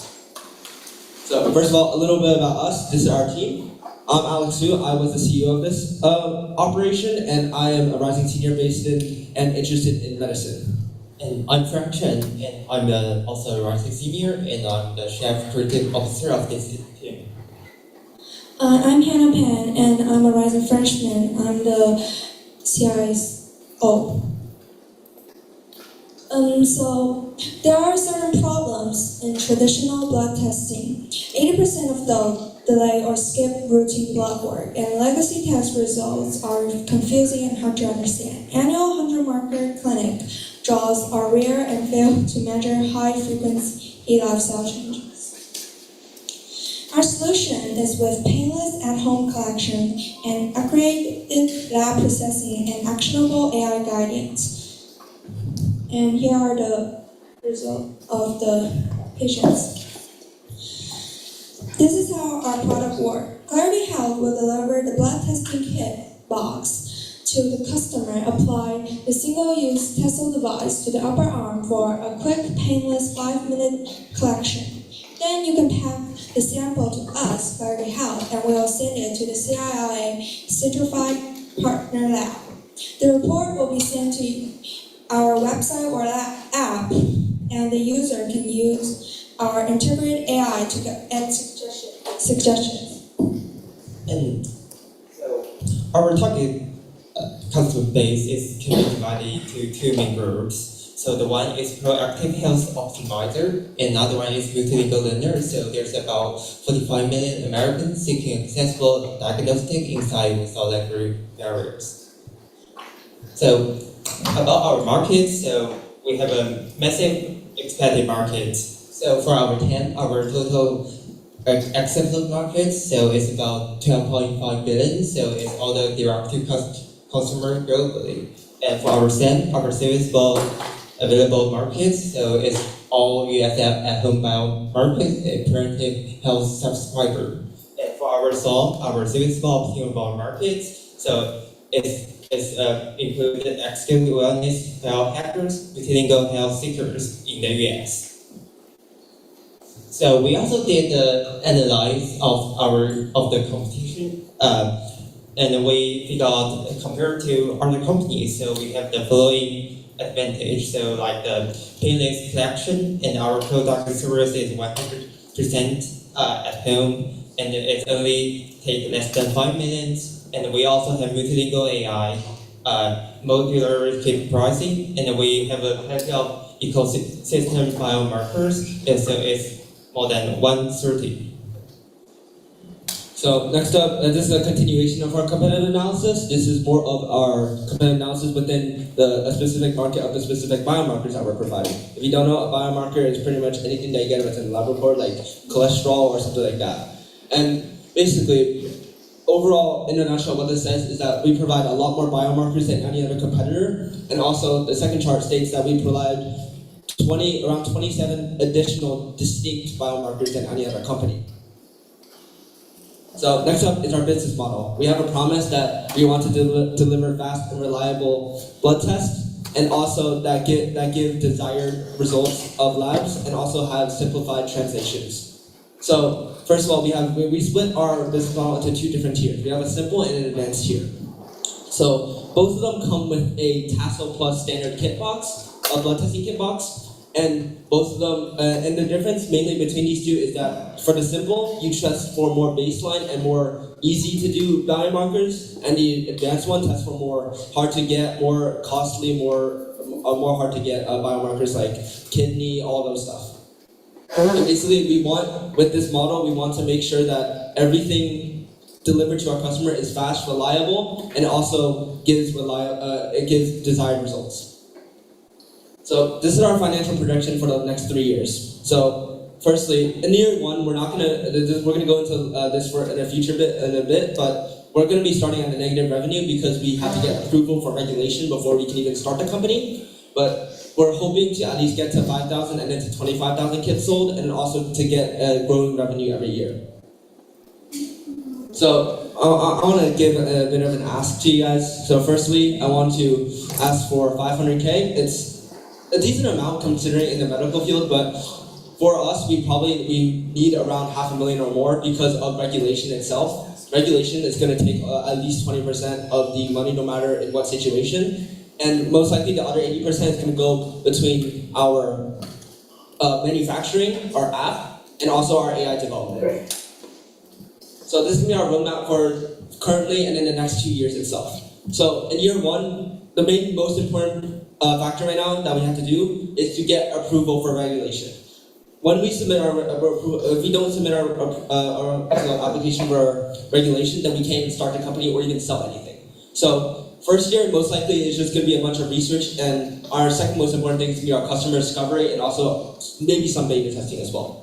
By year two, hopefully we'll get hopefully get approval for regulation so we can actually start the company. But we're aiming, if we do get regulation, then we're hoping to start our Gen 1 basic kits, only starting with basic kits.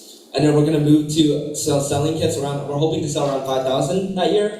And also we're going to move our customers to pilots, and we're also going to try to secure our partnerships. Finally, for the after year, for year 3, we're hoping to implement also our advanced kit into the equation and to start our generation 2 of our product. Next up, we also want to expand our product into the northeast region of the United States, and then also to get our regulation hopefully for the advanced kit as well. Thank you. Okay, thank you for the team. So Josh, 2 questions. Which one? Microphone? So can we get in one microphone this side? No, I think we'll pass it on to the judges that haven't. Okay, yeah. You just have to tap. For the possibility of the market awareness, how would you try to convince and let the population to saying the accuracy of that blood testing compared to the traditional way of taking the blood directly to the nursing? Okay, so I can go a bit more in depth into this. Basically, we're using a company called Tasso's Blood Kits, and basically their blood kits, at least the one we're using, Tasso Plus standard blood kits, they're using a upper arm blood test that has a only 3% rejection rate of samples, which is the traditional amount that the clinic uses, or the numbers that the clinic has. So it's no different, other than the amount of samples that you get. That's the only thing different, but the amount of rejection rate for the test itself is the same as a traditional clinic. What's the second question?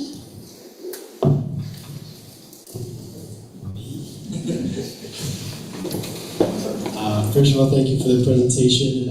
My question would be like, since there are other, I would say, blood test kits, and what's like I saw that you have a slide that has a table, right? And we can go back to that. Right. So also, I see that you use GPT-4o here, and that's like a 2-year-old model. Like, what's your reasoning behind using this model? Okay, it didn't say here, but it's a GPT-04 mini model. The mini model is a bit more recent. Yeah. The reason why we use this, it's multimodal, which means that it has the ability to read PDFs. So our main reason behind using that is that we integrated into our AI to help simplify and translate labs. Obviously, we can't fully, give the recommendations yet because we need to get regulation for that. But for translation and simplification reasons, we can use it, and that's one of the edges that we have compared to any other lab or any other home kit. They only give you the results. They don't give you a simplification or anything else related to that. Thank you. Okay, thank you very much.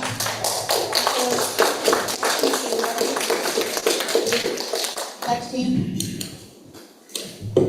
Can you put the speaker so we will leave the 2 speakers? I bring that. King, we need another speaker here to give the judge. That's fine. Dino, I asked King with that.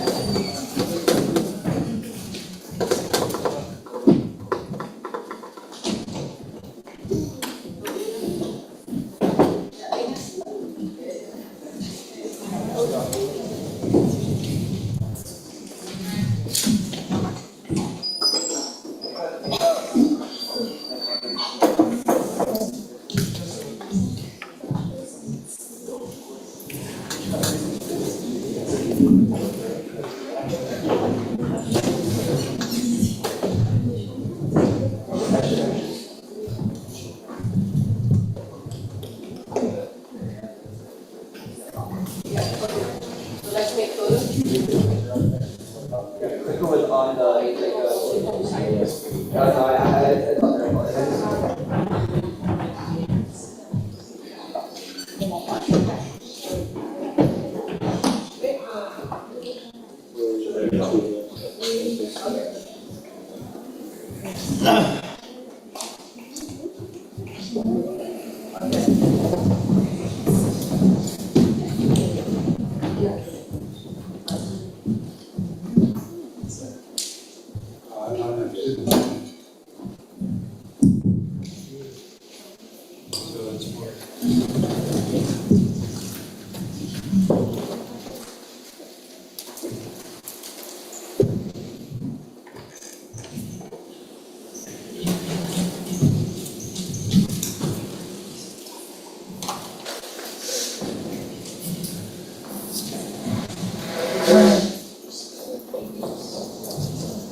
Good morning, everyone. My name is Daniel, and today I'm presenting our product CycleSpark.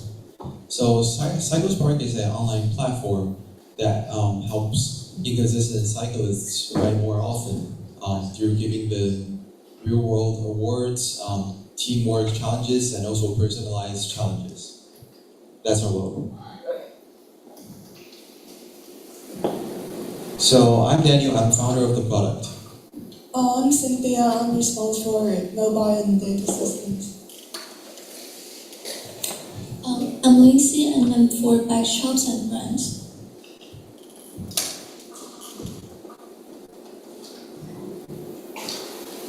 So our problem is very simple. So these days, people get enough information for writing, but they don't get enough motivation for writing. So it's very easy to collect all the data when you write. It's easy to collect your power, your roots, your FTP, and the range of writing. However, the more complicated question is, why should I write today? So a lot of people buy professional bikes and endure trainers initially with great passion. However, after a short period of time, they quit writing because they just can't persuade themselves to write consistently. Because okay.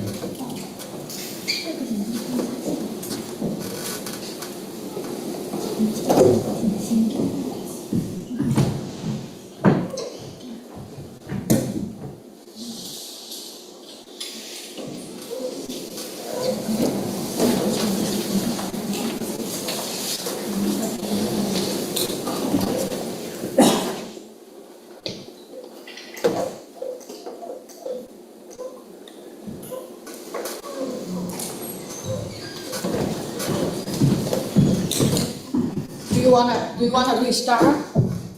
I'm good. Yeah, I think so, for the video purpose. Is that a connection? I guess this one, you wanna try this one?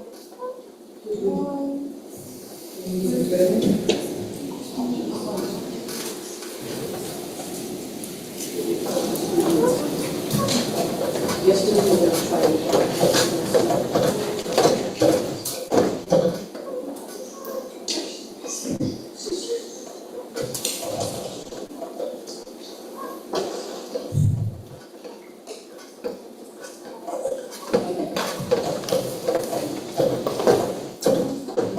Yesterday you tried? So, yeah, last night you like back on the computer and first tested the problem. Every single routine. That's why you can't miss every single step, okay? Last night we supposed everything come here to get your computer. Because every time that technology is going to be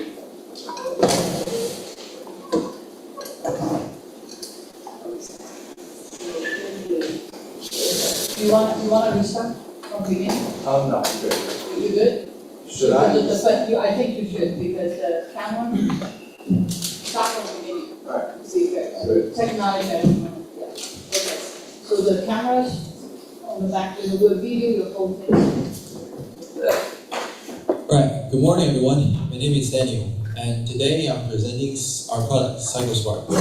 So CycleSpark is an online platform that helps motivate inconsistent cyclists cycle more often by offering real-world rewards, teamwork challenges, and also personalized challenges.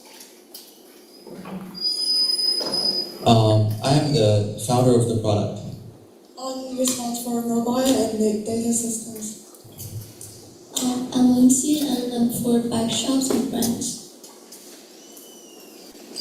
So our problem is very simple. So these days, people collect enough information, but they don't get enough motivation.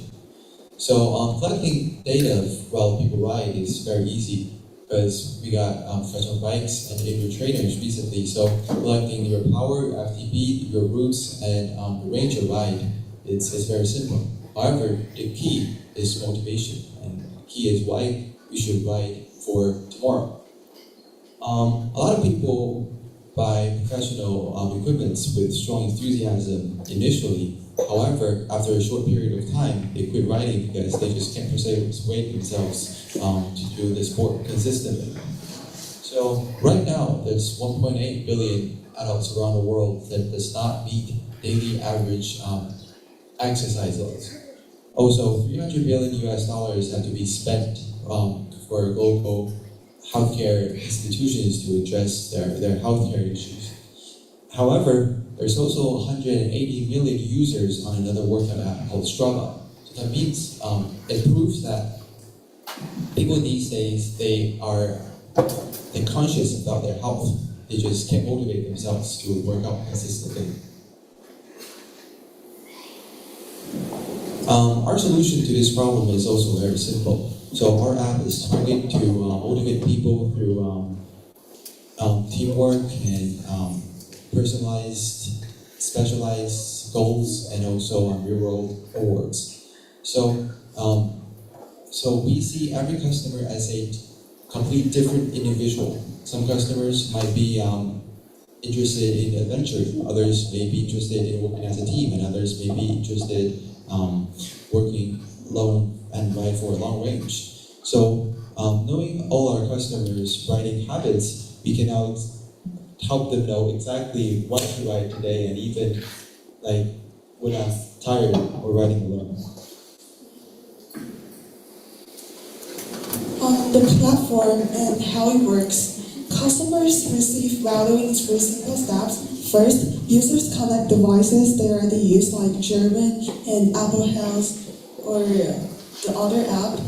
And second, they join a pack of 4 to 6 riders. Each member receives a personalized mission based on their ability. For example, a beginner may complete 3 20-minute rides, while an experienced rider completes longer sessions.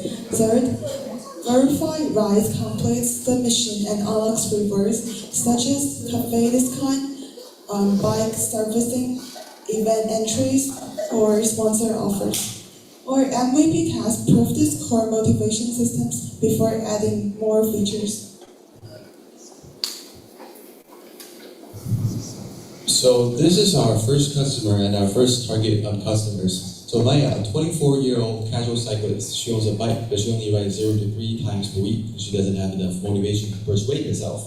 Well, she used Strava. However, what motivates herself is only telling herself that I'm going to ride tomorrow. So we are targeting this college professional community because it's going to give us enough experience and information for our future's even larger customer group.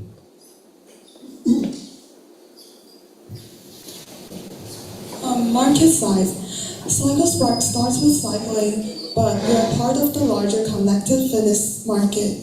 The total addressable market shown here is the global fitness app market, estimated about $12.1 billion in 2025. Our serviceable market is projected to match $1.8 billion by 2030. Our goal is to generate $11 billion $11 million in annual revenue within 3 years. Okay, so next up, let's talk about the competition. And you might just want to ask, like, isn't Strava already doing this, or what about the Swift? Okay, so those platforms are really great, but they're built for the hardcore, like athletes who love big data for leaderboards. So just for the beginner, like the leaderboards don't always create motivation. You really like bring like stresses, and so it's really hard for them to start. So that's why we comes into our spark cycle. And then, well, so for the spark cycle, we don't want to beat with Strava. We just wanted to like make writing more fun, more approachable for everyone. And at the same time, like so with small mission teams and real world rewards, we give you the opportunity and reason to just get out of the couch and just come out and ride with your friends. Business model. CycleSpark uses a freemium model. The free version includes basic missions, packs, and rewards, making it easy for users to get started. Users can upgrade to Plus for $7.99 per month or $59.99 per year. The Plus version can use the unlimited missions and private packs, premium challenges, and more rewards. We also earn revenue from sponsored challenges and wellness programs for clubs, universities, and employers.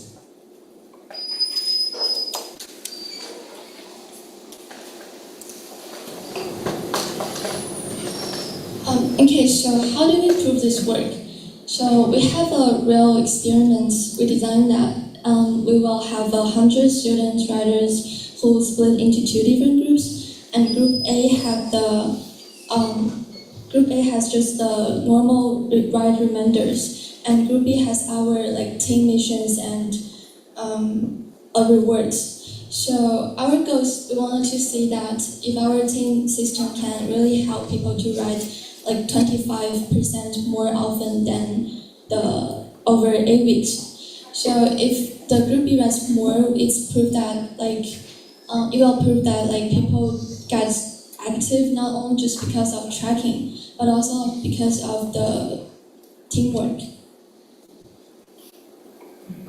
Go-to-market strategy. We'll start by building one strong local cycling community before expanding. Our pilot will bring together users from university cycling clubs and local bike shops, indoor cyclists, and fitness creators. Our message is very simple. People want to ride more, but often lose motivation. CycleSpark keeps riders engaged with small teams, personalized missions, and rewards.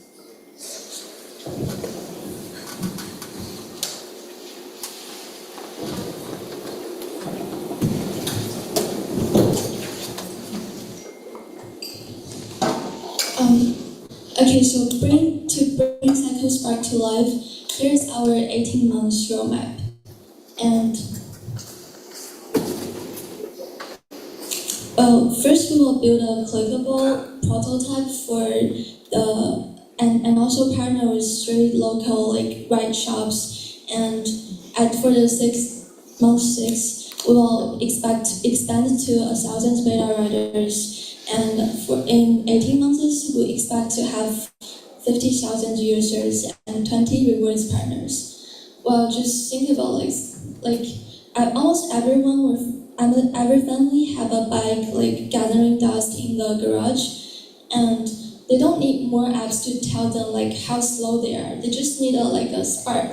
They need a reason to start, and also teamwork to support them, and also rewards that can make fitness exciting again.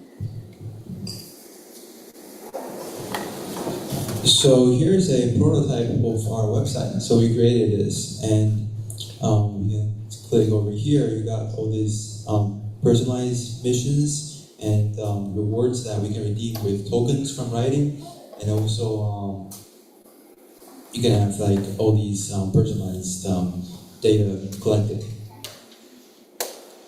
All right, and that's it of our presentation. Thank you, guys.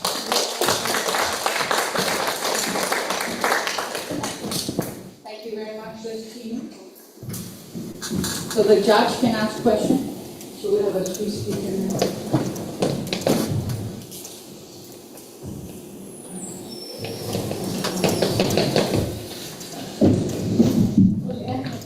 How do you feel your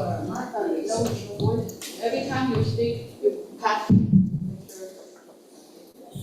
How you did your market research? You're talking with a young guy, or you're talking with a company, or are you still looking from the books? Which way you did for the marketing? Getting your data. We look it up online. That's the easiest way of getting fast data. Do you mean like why we targeted our customers? Yes. Because young people these days are kind of more active, especially people in their college ages. So that's why we target these people, because they can represent a lot of active writers around the world. And also I wanted to say like our team leader like Daniel, who's like in love with like cycle, so and also writing. So like I feel like if you really wanted to dig in with like some project, like you have to be interested with it. So like because he's really like love like writing, so he like encouraged us all trying this. So like we are all really interested in this project. So that's why I feel like we are the customer first, and then we can like build this. Similar age as us. Okay, what I'm going to say is not a question, so I didn't take the quota, so whoever has a question, ask a question. My own comment is that I like this idea, and if you guys are interested in it, I may have the customer with me buy your product or buy your company. Thank you. Okay. I'm very interested in this business idea. One thing about this team that the project is their own interest.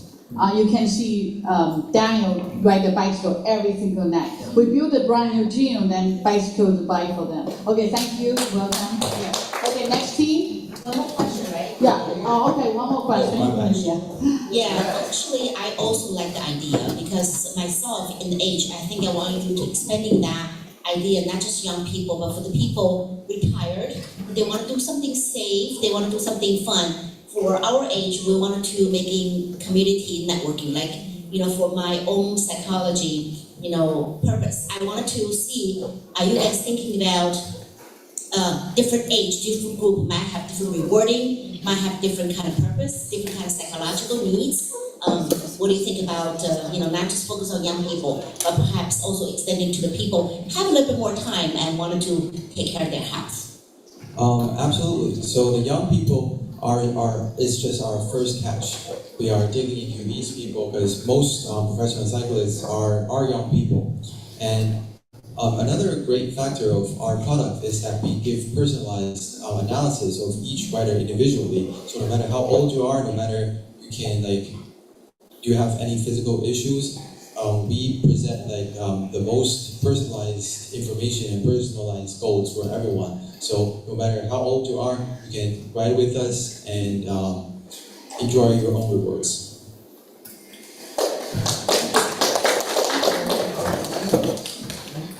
So while the next teams are building, Kyle, can you start with our first? I want to use this opportunity to introduce our. Actually, we already introduced Satay, but you can. Is Kyle there? I just sent you. That's fine. Well, we'll see the setup. If you're not, we can do the next one. Okay, this is our only middle school team. Actually, we have one elementary student too. We have 3 middle school students. So, you know,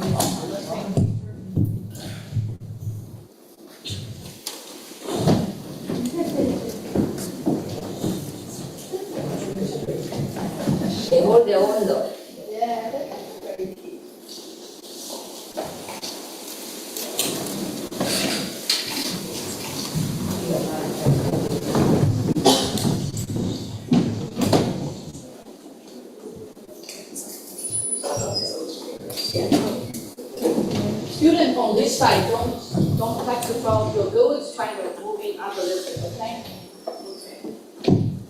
Okay, good morning, everyone. Our company name is Find It, and our slogan is Our judge actually taking break to go to bathroom maybe.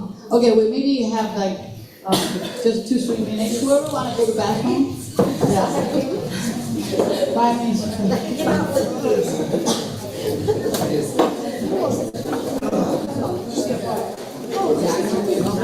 Next couple will be faster. Take a young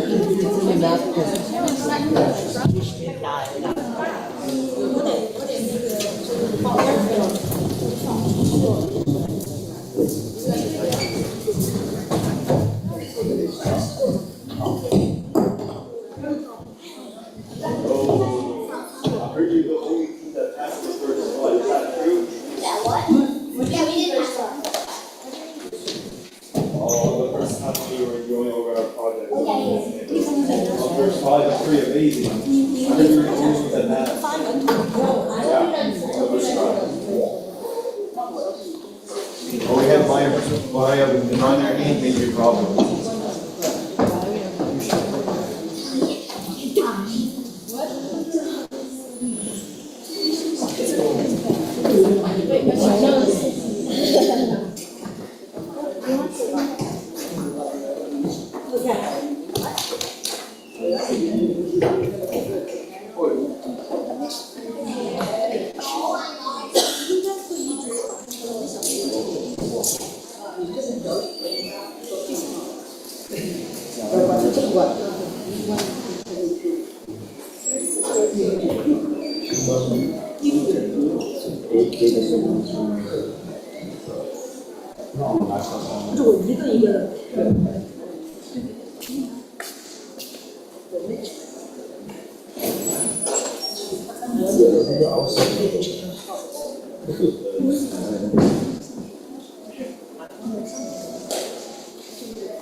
If I'm so easy.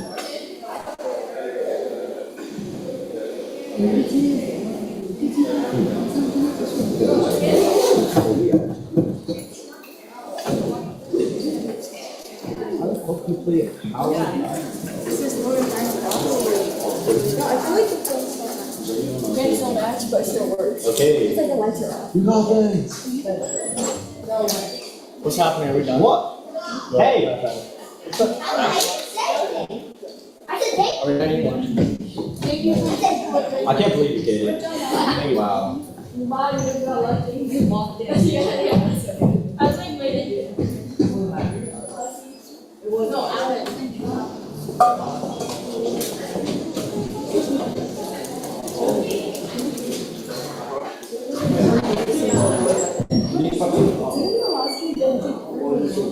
When you say ambulance,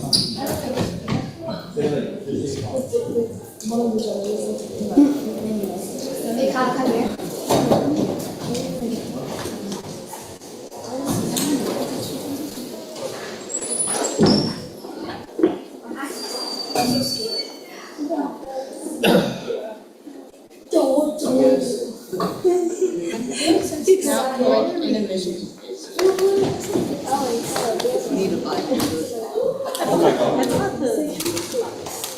That's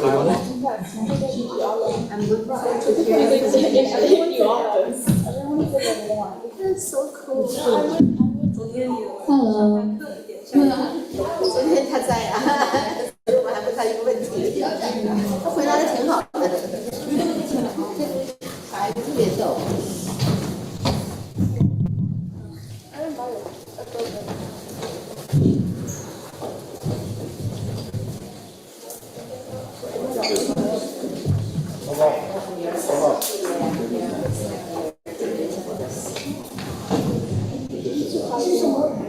Wait, Leo. Does yours have a how much money I want slide? Actually, I'll just do that too. What is the maximum? I bet he did not. Said we want around 100 money. What happened? How much money is good money? I thought we were saying like asking 15 million. No, how much money did you ask for? You asked for like. I'm gonna say we're gonna ask for like 15,000. Some low number for total service. 15% for like 15,000 for like 5%. Did you say that on your financial report?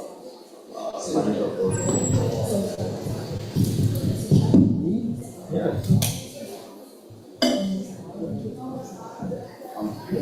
Actually, yeah. Oh, you're saying that. So yours I'm just talking about how the There's 6. 6 7. 6 plus 7. 6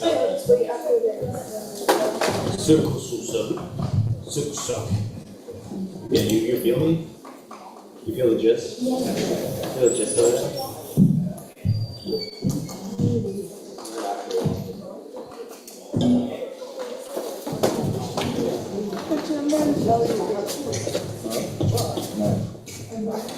I don't know. 6 times 7. This should be. It is 8. 7 is the 3 girls. 3 girls. Wendy.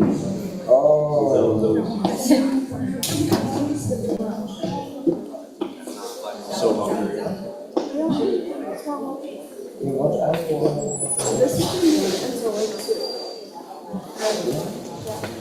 Last time we took like a break. Did we finish? No, we did finish. We did finish. Yeah.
Go get a snack, take a little break.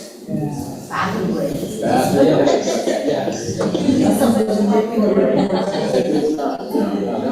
see two beautiful young men, and I was like, we can follow that. I need to run. I'm like, he has to run. I'm not sure what that is. My first model.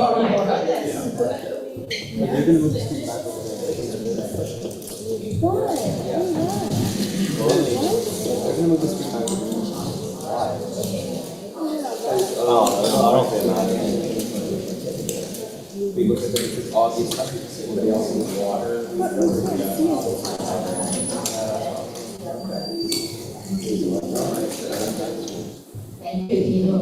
Yeah, but look at people in the funeral, full black bed.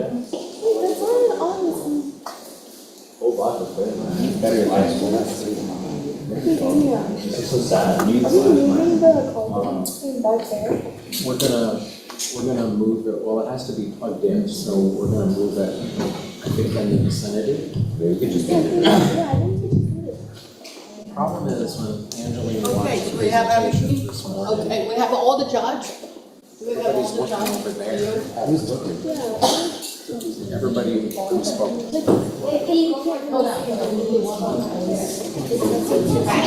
I'm not saying it's gonna get moved way back, I'm saying we're gonna move it from where it is to like in that row. So at least you're looking ahead instead of looking onto the wall. It's not gonna change the distance. They didn't say we were moving that. No, not all the way back. No.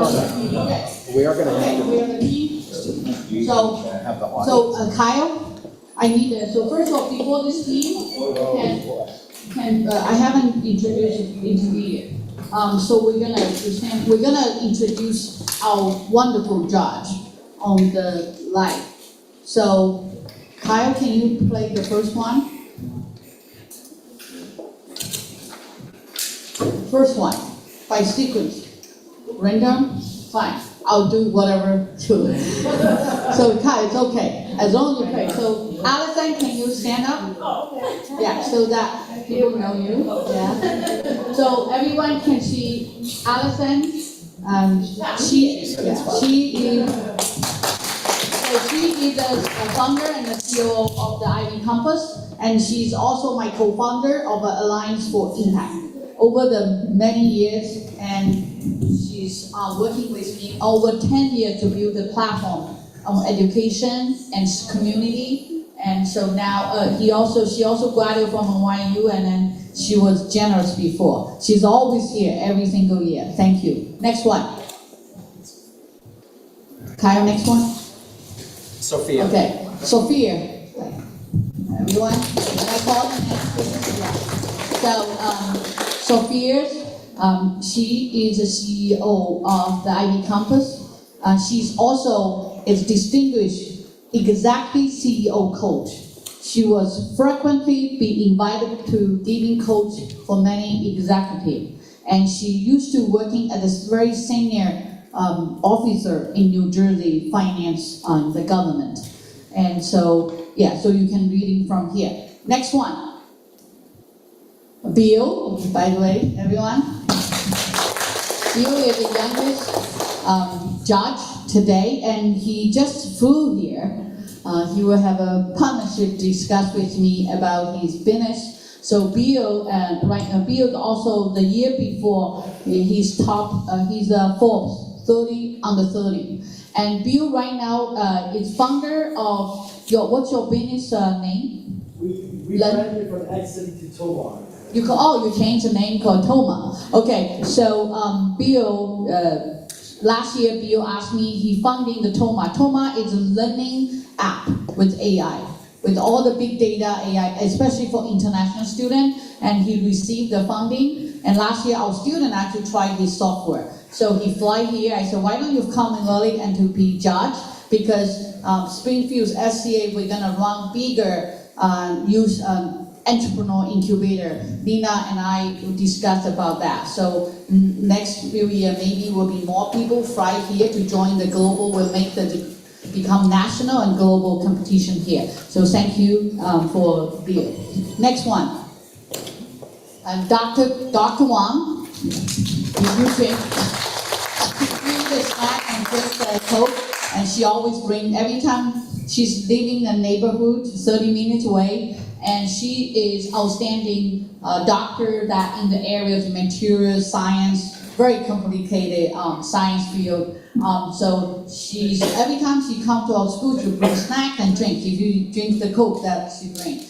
And so we're honored to have her. And then she actually working with a couple projects, especially one of the project is building the living condition at the mall. You know, the mall and the mall, right? So he's a very creative project working on those, develop those materials that suitable to building the house on mall. Okay, next one. Oh yeah, Dr. Jing, we already talking about just now, speaker. On the next one. Oh, Alex, yes. Everybody see Alex just now? Yeah, we do that one more time. Yeah, always. I always have a pleasure that he's here. Make me feel and better and then confidence. And Alex also is my Tsinghua alumni. So that's why you always build a front network. And everybody already know him. He's here every year, and he's also sitting on our board of strategy. And he always constantly sponsor us. He send us. His company donate those masks, donate those spray for us. And thank you very much, Dr. Next one. Satay, and yeah, of course, everybody know. And another applause, everyone. Thank you. We're looking forward to go to Turkey with you. Yeah. Next one. There's a next one. Robin, I thank you, Robin one. Kaya, I think I thank you. Robin, yeah. Robin, I have a Robin one. Maybe the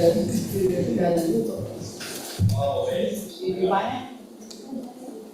Right.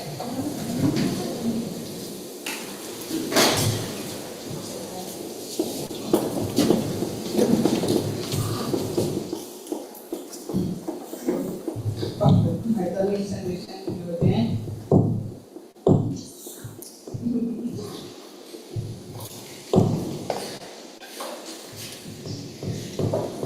Oh, you find it? Good. Okay. Robin, yeah, hi, we'll see you second time.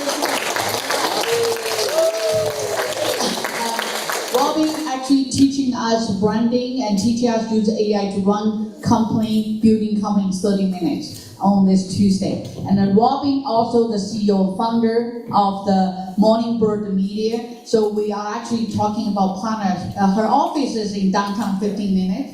We're gonna have an internship and building the partnership that she can help the Springfield SCA to have more local media coverage.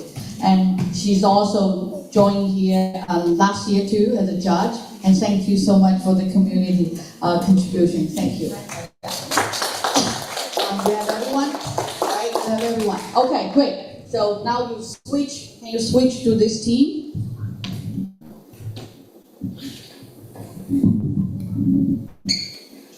Okay, good afternoon, everyone. Our company name is Finder, and our slogan is Attach It Here at Finder.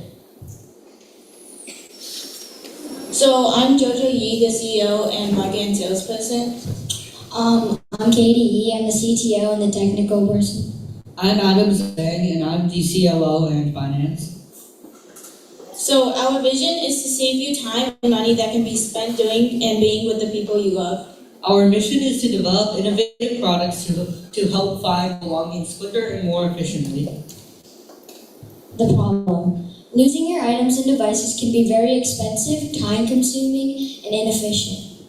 Average adults and adolescents lose around 9 items a day, which can be up to 15 to 30 minutes every day, and can take up and lead up to 17 hours every year, which can cost $24 in everyday items, which can be keys, your TV remote, and your water bottle, which is around $8,760 in a year.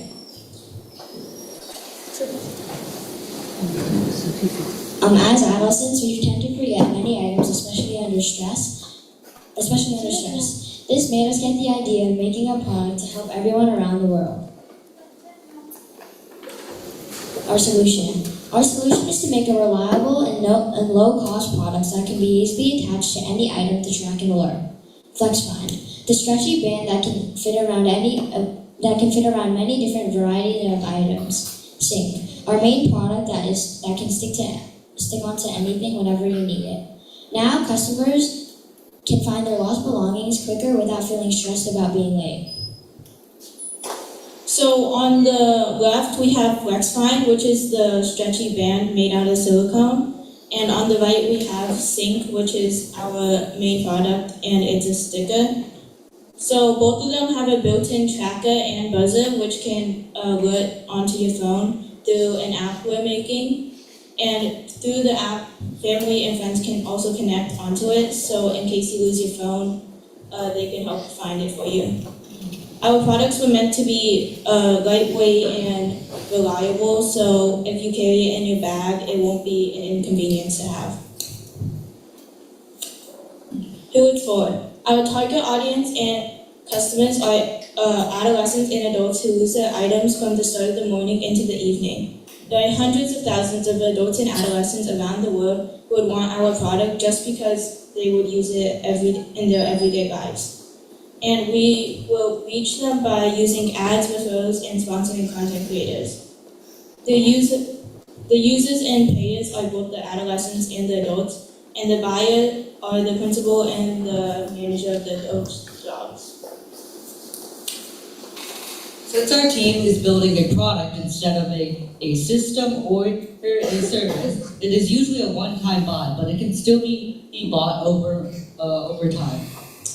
FlexFind is $20 each brand, and Sync is a $10 each sticker with deals. Our total addressable market is 16 billion. Our serviceable addressable market is 800 million, and our serviceable obtainable market is 200 million. So this is our competitive matrix. Our price is much cheaper than other brands like Apple AirTag, including Loop, Samsung, and Tripolo. And the band has a comfortable fit on any of your lost items that you think you'll lose. And then the silicone band, and then our silicone band, we're the only ones that have an elastic, stretchy silicone band that has a slit in the back to put a tracker if you don't feel like connecting to the belt. This is our go-to market. To reach customers, we're going to use ads, content, and referrals. The plan for the first 10 customers would be to let them test out our product. Our 4 lines pitch to customers. Problem: losing products, money, and wasting time. Promise: finding your lost belongings efficiently so you don't have to spend time, effort, and money. Proof: average students and adults spend 15 to 30 minutes a day, like we said before, and $24 finding the lost items, which adds up to 17 hours a year and possibly 8,500 plus a year. Price: FlexFind is $20, making cost was $8. Competitors is $30. For Sync, it's $10, and the making cost is $4.50, and with the competitors having $3. So our roadmap. Now we'll build an MVP product, a prototype of Sync, and survey people outside on the streets of the northeastern part of the US. Make an app where you can connect the trackers along with other members of your family or friends. Next, we'll make a new product called FlexFind and add it into the sales that are already being presented with Sync. After, we'll invest into more stock, product, and designs. We can also work towards making FlexFind accessible and safe to wear on children or seniors' wrists because they tend to get lost easily. So our financial projection. Years 1 and 2 is just building our company from the startup with only Sync. Years 3, 4, and 5, we include FlexFind into it. And then year 5, we hope to have made 360 million. We would like investors to invest around $200,000 into our product to supply the demand of the product that needs to be sent out. The investment will be used to buy the supply for the demand that we have and to advertise the product more. Thank you.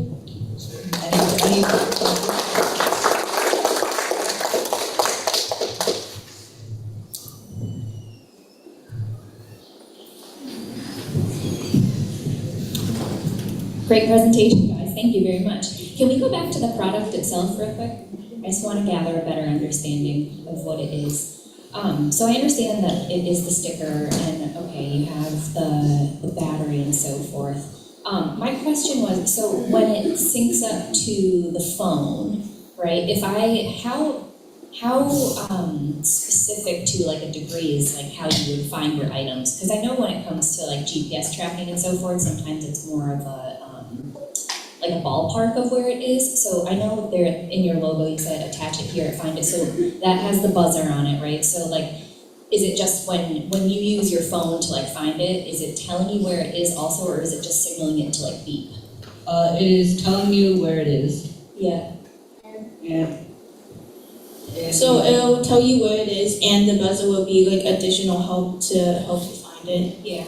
Because I feel like as a mom, the majority of the time I'm losing things around the house. And I don't know how specific you can get with GPS location tracking, which is why I was like, oh, I mean, it's usually like within the house, but how specific does that tracking mechanism go, I suppose? I don't know, not really a question, but yeah. All right, well, I'm done. Okay. Thank you for your presentations. And I have two small questions. So the first one will be, can you go to the comparative advantage slide, like the competition slide?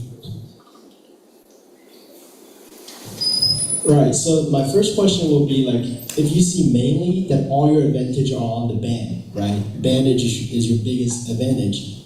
And then you see that, for example, the price you list here for AirTag with the loop is $58, but only if you just buy AirTag is $29, right? And a lot of people buy for aftermarket stuff. Like for example, I won't buy an Apple loop, but I will get I don't know, this is probably a $2, right? I have a lot of AirTag. So how can you make sure that band can be an advantage for you instead of being compared with all those aftermarket solutions? That's the first question. So the band can be like better because if say you have a water bottle that you use a lot, you're not just gonna drop an AirTag inside the water bottle and like, yeah. I see. So like for example, water bottle is one thing that you have. Okay, that's good. And the second one will be maybe go back to the product slide as well. So out of curiosity, I was just checking the price of that chip, and I think the chip itself is $8, and you guys are selling the sync for $8. Is that more like a marketing strategy, or it's a calculation? The chip is actually cheaper than that, I think. I think it's actually cheaper than $8. It's like a couple of dollars. I don't remember the exact price. Okay. But you remember it is cheaper than $8. Okay, perfect. But also just be aware that sometimes bigger company they get lower average price, and smaller company they will get higher average price on chips. Okay, perfect. Thank you.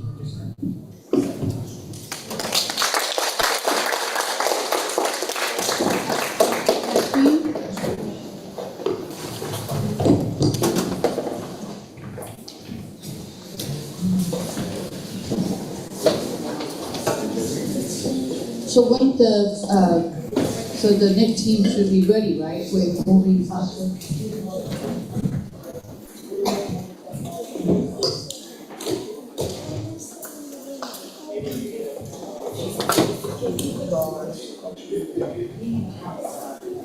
Number 14.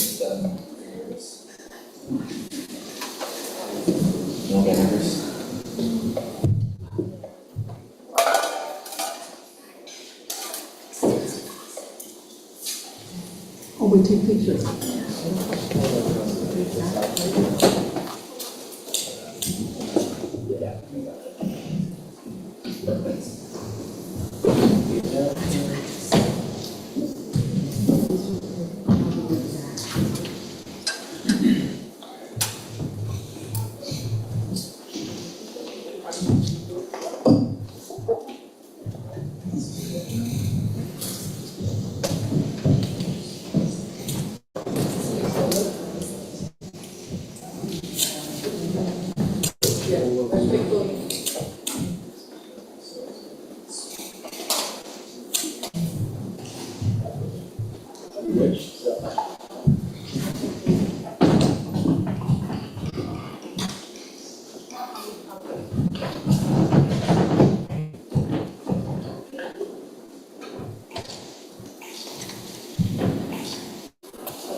Good morning, afternoon, whatever. My name is Manfred. Our company is called VentureX Watch, or FYNW. I'm the CEO. I'm Leo Gillespie. I'm the CTO from Scarsdale, New York. My name is Yolanda. I'm CFO. I'm from Long Island. We're a three-people team building a search engine for entertainment. It helps you find your next movie, show, anime, or book based on how you feel by searching across every service in one place. 90% of people don't finish shows that they've started. This is a statistic that we found in our interviews that we've conducted. There is just too much to watch. With thousands of titles spread across dozens of streaming platforms, finding something that matches how you feel right away takes way too long. People end up doom scrolling and relying on generic and untrustworthy lists to find movies or shows to watch. According to our 5 interviews, people lose up to 20 minutes finding a show to watch, and they usually don't finish it either. So our solution is a website that gives you recommendations based on your mood, which is reliable because of our 6 trusted sources, and customizable by allowing you to import your watch list, which it can read and give different shows based on your past watch history. You can also search up custom themes, not just your mood, which makes our website different from others.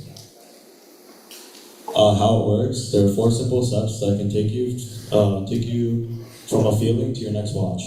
First, users describe what mood they want. Second, they can search it with filters like year, language, or rating.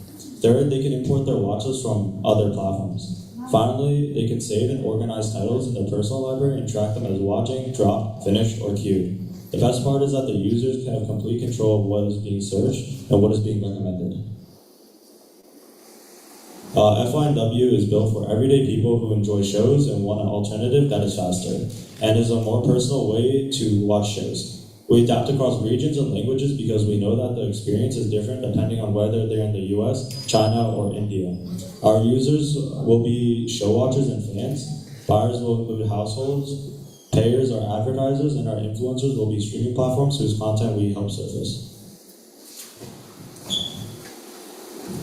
Okay, let's talk about market size. The global video streaming market is projected to reach about 190 to 195 billion in 2026. By 2030, there will be 1.8 billion streaming users globally, includes 300 million in the US.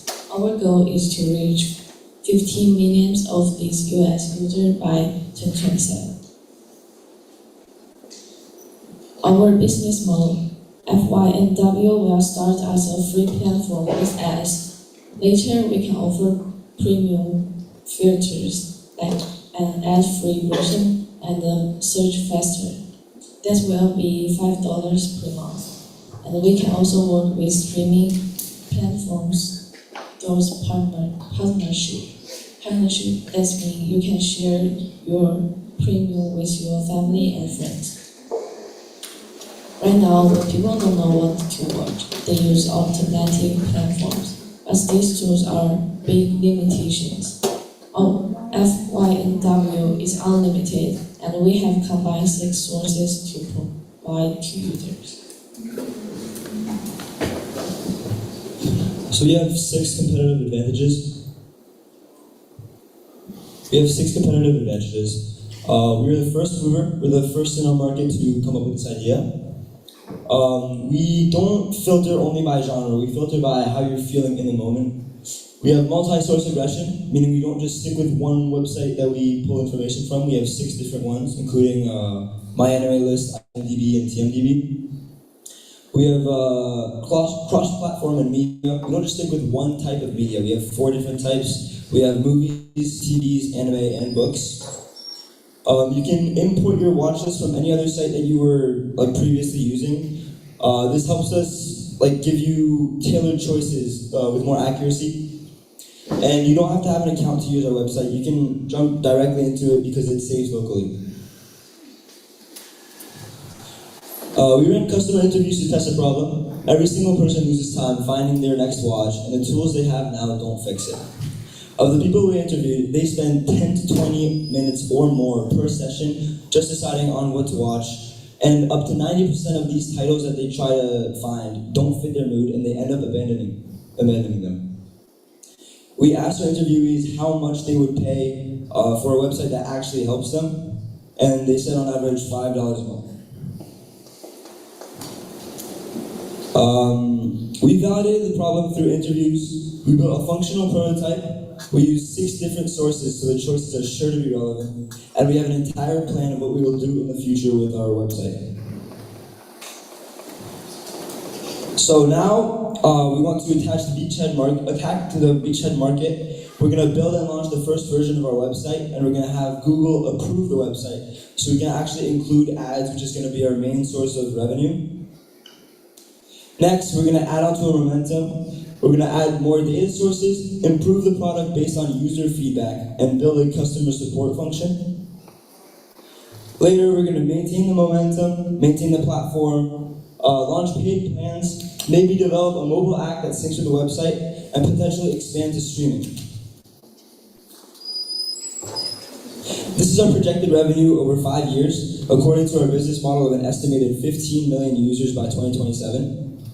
According to this, if we add the $5 a month from subscriptions and $1 per ad that the users see on our projected revenue will be $30 million in 2027.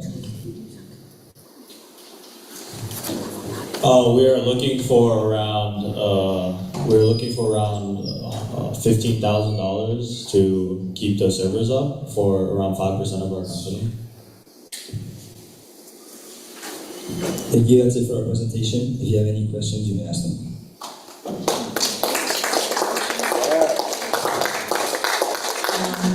Thank you. As a movie lover, I think I really like this product because I'm facing that problem right now. How do you solve the issue when I'm going to find a source, but the title are not matching with the content?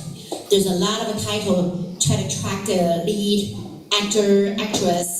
I'm interested in, but when I open up the program, I'm, watching it, the content is not matching what the title is.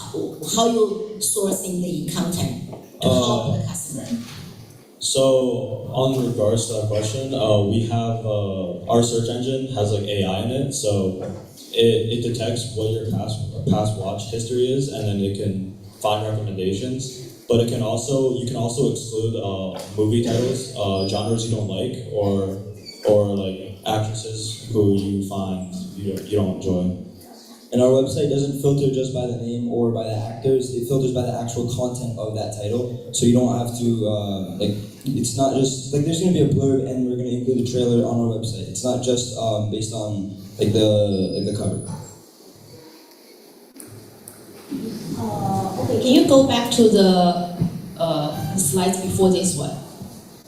Okay, this one. So the revenue you guys projected will be 30 million in next year, right? So $5 per month from subscriptions and plus $1 per ad see. So how many actually subscribers you guys estimated?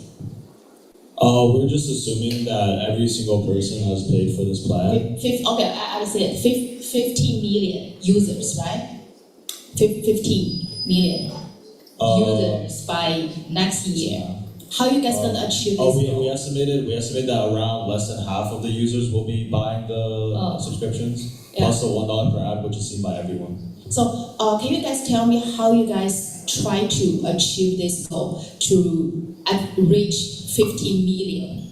Since we're since we're partnering with other streaming sites such as Netflix and Crunchyroll and stuff like that, we can get referrals from their sites, and as long as their sites are still working and people still enjoy what they put on the site, they'll look at our ad, and then they'll click over to our website. We'll also partner with a couple of influencers, so they might make some videos on YouTube or TikTok or Instagram, and that'll give us traffic on our website. We'll get more people to visit it, and it'll probably show up more on Google searches.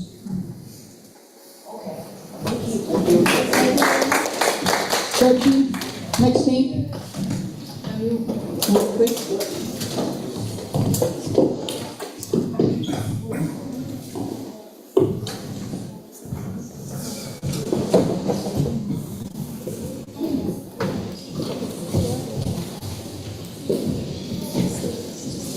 We still have a 3 teams, right?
Where's the photographer?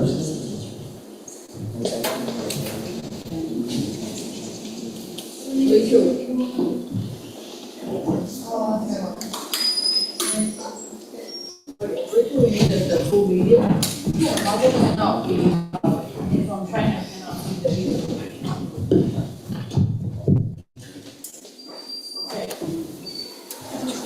Okay, you have a click, right? You use click. Make sure the okay, stop. Hello everyone, good morning. And today we're bringing Farah, and which also is Comfort That Adapts to You. And it's by Sunny, which is me, Wendy, and Zoe. So first we're going to introduce ourselves a little bit. And I'm Zoe, I'm Operations Finance. My name is Sunny, I'm the marketing the CEO. Hello, I'm Wendy, I'm the CTO. And next Zoe is going to introduce the problem. This data is from National Center for Health Statistics. Many people struggle to get a comfortable, uninterrupted night sleep because traditional pillows can't adapt to their individual needs. So with these problems, we started to ask, what if we design a pillow that can automatically change? This is Farah, an AI-powered smart pillow that customizes comfort, regulates temperature, tracks sleep, and delivers personalized audio that also help users sleep better than traditional pillow. And next, I'm going to introduce some features of Farah. So first, there's bone conduction, which is a technique speaker that can make you to hear a sound when you're on the pillow, but no one else can hear around you, so you won't disturb either your partner or a roommate.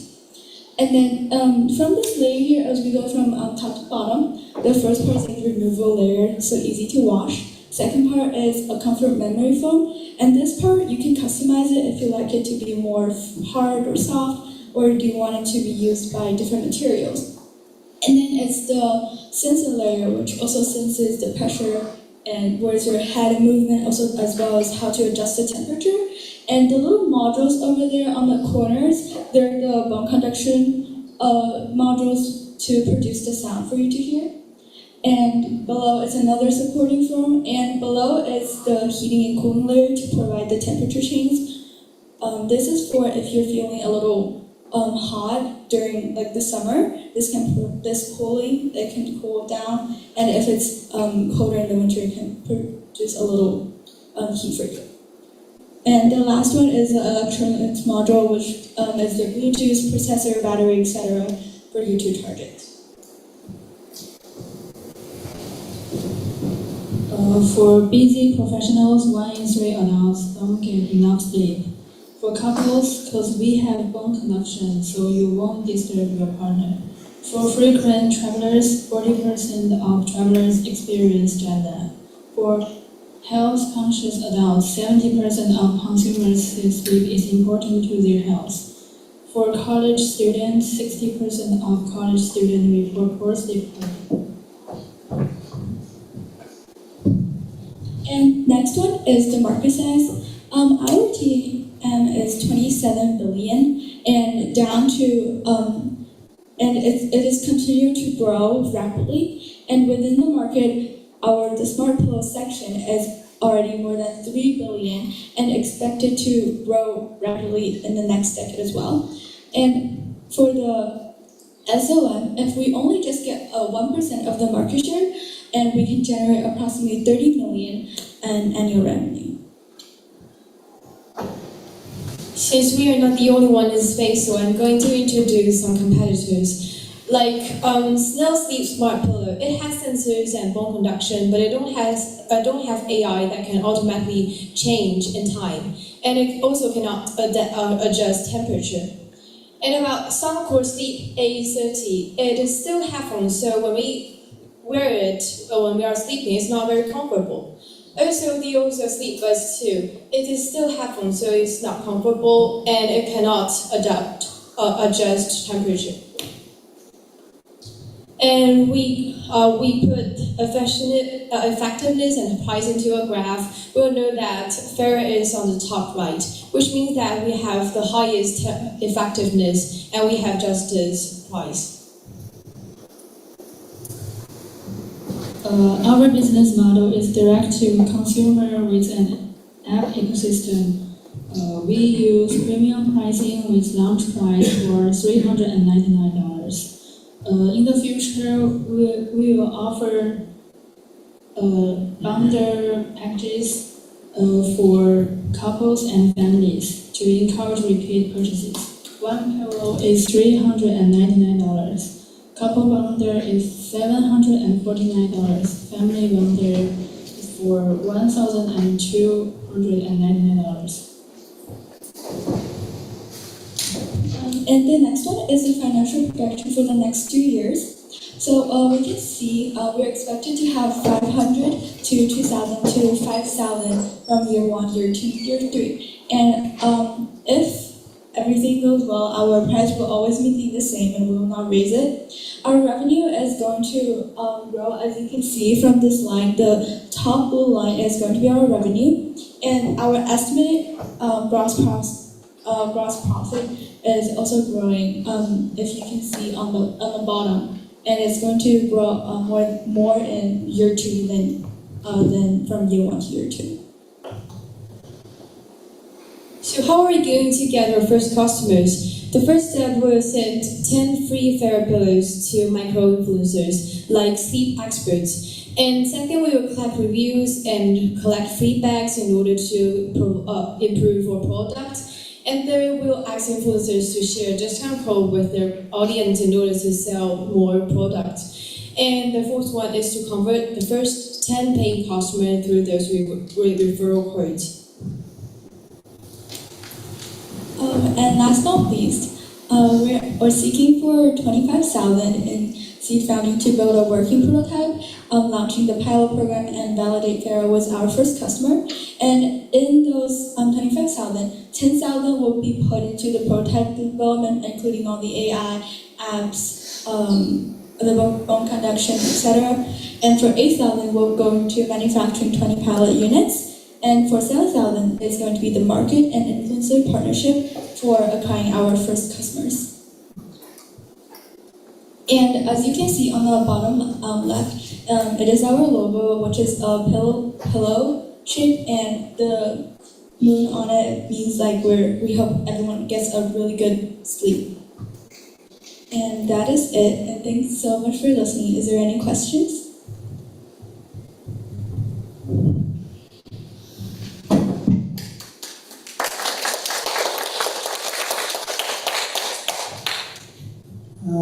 There are other products in the market in the same price range.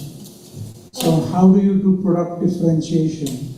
Well, is it okay that I adjust the size to the previous one? Okay, so you can see from this chart, although we did find a similar bump conduction pillow called Sleep Smart Pillow, but the problem is that first of all, they don't have an app plus AI, which is built into the app to tell you how you're sleeping and what should be improved on. And our AI can automatically suggest white noise music if you don't have anything that you want to hear. Plus, they don't have like adjusted the temperatures, but we can. But there is Nitronic in the market, it sells for $359. It actually does temperature and also app and documents. It's a product called Nitronic. Yeah, sorry, I didn't catch your first word. Is it okay if you repeat it again? There is a product, similar smart pillow called Nitronic in the market, which actually sells for $359, and it has multiple functions: music, bone conduction, temperature regulation, and also has an app and AI. Is it also in a pillow form? Yes, it is a pillow. It's called Nitronic. Sells for $359. No, I mean the question is not that so much. I mean there are other products in the market, but how do you really position yourself? I mean it's a market that's growing, so it's a good idea for sure. But how do you position yourself? You're asking for only $25,000 to do a prototype. It's a market. The market is really big already.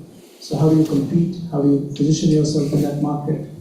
So these are questions to answer yourselves, not to answer to me. And these are tough questions to answer on the fly, but just for you to think. Thank you. Thank you so much.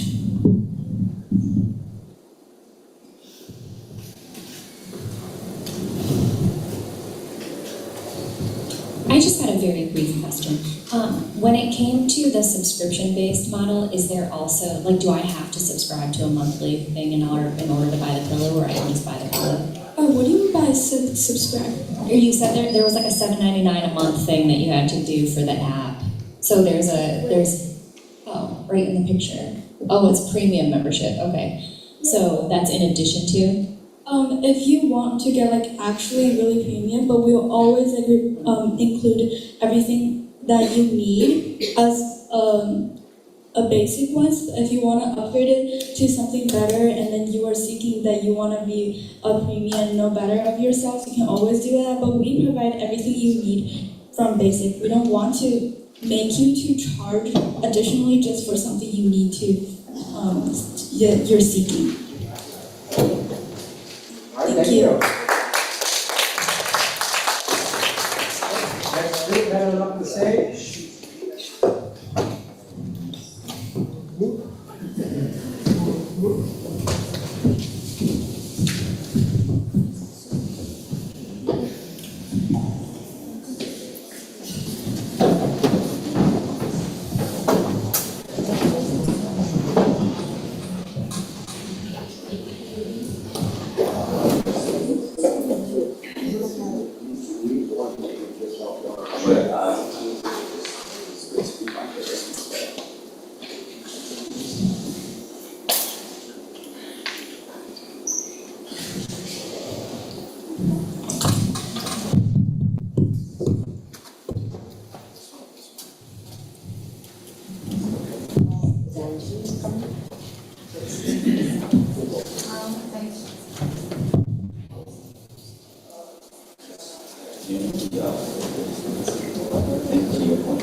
the average of industries. Let's go, she's on her way. Yeah.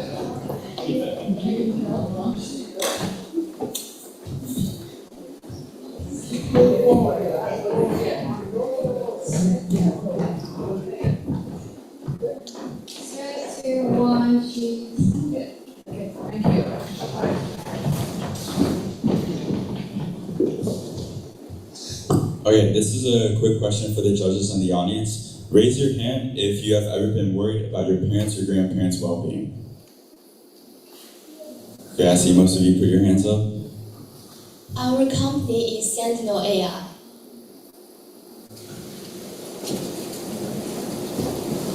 And my name is Nancy. I come from China. I'm COO. I'm Nicholas E. I'm from New York. I'm the CEO and the CFO. I'm Adriana Harmon. I'm from Illinois. I'm the CTO and CSO. First, let's talk about our vision and mission. Our vision is to redefine seniors' healthcare through intelligent technology to make them feel safe and healthy. Our mission is to provide innovative seniors' healthcare and technology. As of today, there are 3 major problems seniors are facing that no medical devices cover. One is cognitive decline. Even in primary healthcare, 90% of mild cognitive impairment goes undetected. 2, financial exploitation. Seniors are very prone to fraud and scams. In fact, just last year, seniors have reported $7.75 billion lost to fraud.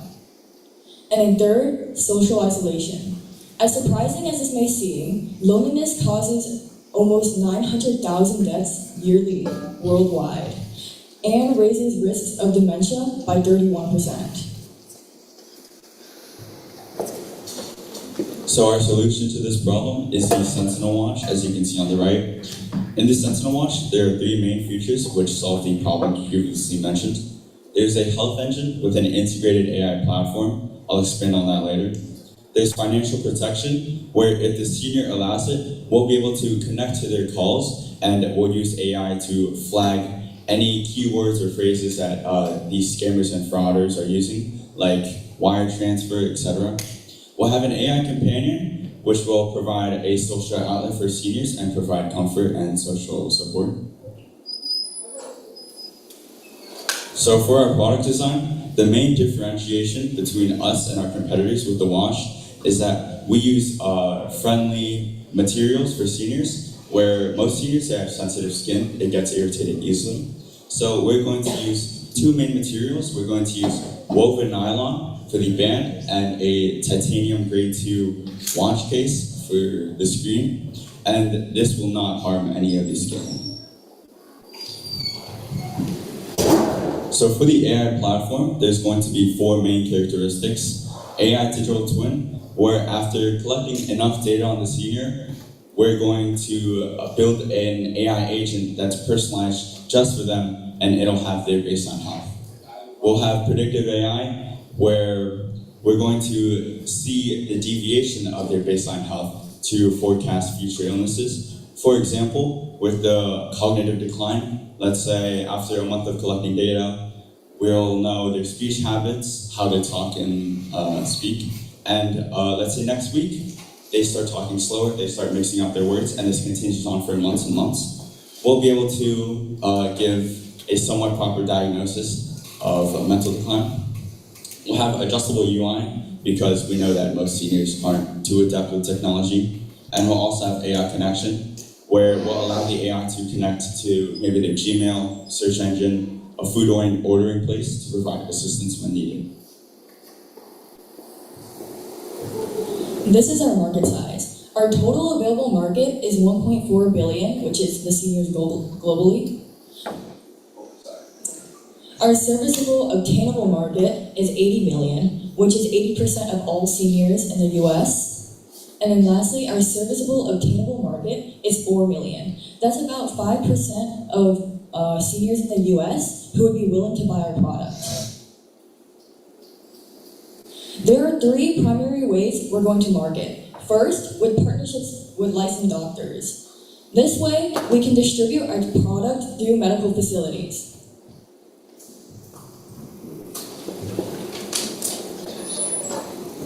Two, senior care centers. By marketing to senior care centers, we can reach senior citizens who could potentially use a medical device such as the Sentinel Watch. And then lastly, we can advertise on Facebook. By advertising on Facebook, we can reach an older audience, such as adult children and senior citizens.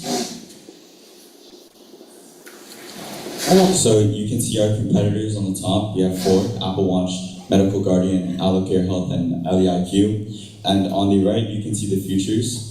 So you can see that with the Sentinel AI, our price is relatively the same as all of our competitors, but we have essentially all the features that they have. And especially with the 3 features on the bottom, where no other competitors are doing what we're doing, with the financial scam detection, the voice-based cognitive tracking, and the predictive risk analysis. This is our business model. The watch itself will be at a price of $299, a one-time payment, but there will be a $39 a month subscription for the AI platform. There are 2 ways we're going to sell our product.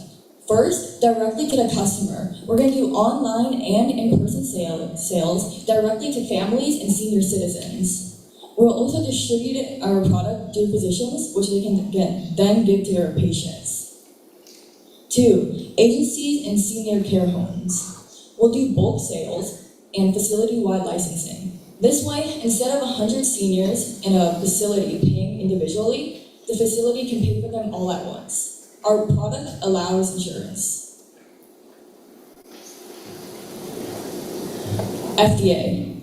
Because the Sentinel Watch is a medical device, we need to do a 510K pre-market notification. Our expected classification is Class 2, and our testing plan will be measuring the accuracy of the health sensors, data tracking, and will perform an AI validation test just to make sure the Sentinel Watch is working efficiently. Lastly, we'll have sufficient labeling, such as instructions and warnings on the package. In 2026 and 2027, we'll build awareness of our company, do our FDA, and we'll sell our minimum viable product just to see demand. In years 2028 and 2029, we will gain a customer base, improve our AI, and we'll start nationwide sales. In 2030, we'll expand globally, we'll gain healthcare partnerships, and we'll lead the senior care market.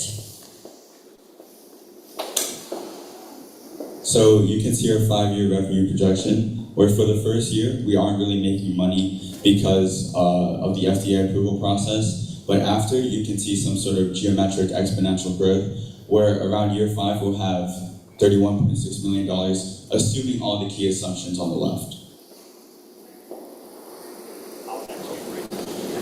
Thank you, and we'll be asking for $5 million for 20% of the company.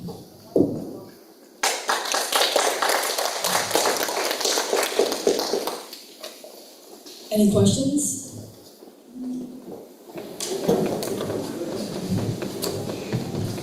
Thank you. My only question will be like, why watches? Like, why not wristband? Why not rings? You know, a lot of Oura rings for health nowadays, and then wear glasses, something like that. Because with watches, it's like always in contact with the wrist, where we'll be able to get the most accurate sensings on, like, say, their heart rate, like with their skin and stuff. Why not wristband though? Because like I was thinking about like older people using a small screen on watches, maybe. With the wristband, for like we need all the hardware for the sensor still, so it'll still be like sort of watch shaped in order to fit like the sensor modules into it. But that could be one of the future products, like wristband. But also, I think the digital screen will still be helpful for some of the seniors.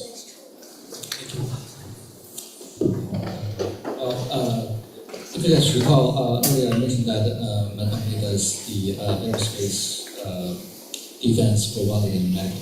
This happened to be a project I'm currently involved in, and I I just one comment because apparently you guys consider FDA, but because you guys also mentioned that using watch you'll be able to communicate, which means you also need FCC certificate, which takes time, takes money, but you guys are pretty realistic about the market size and what you might be able to capture. Actually, it's a bit bigger than that. And if you guys are serious about this one, I can get you in contact with either the manufacturer or the distributor for this type of products. They are great idea in real demand, and the distribution channel are currently existing, which is slightly different from what we're proposing, but it's as good or even a little bit better than what you're projecting. So a good idea, good product, and it's very realistic. And congratulations.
Okay, the last team.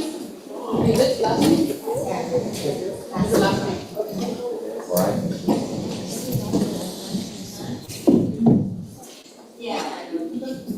Yeah, we got some inspiration from IB campus. Hi everyone, so this is Case Compass, an AI-powered legal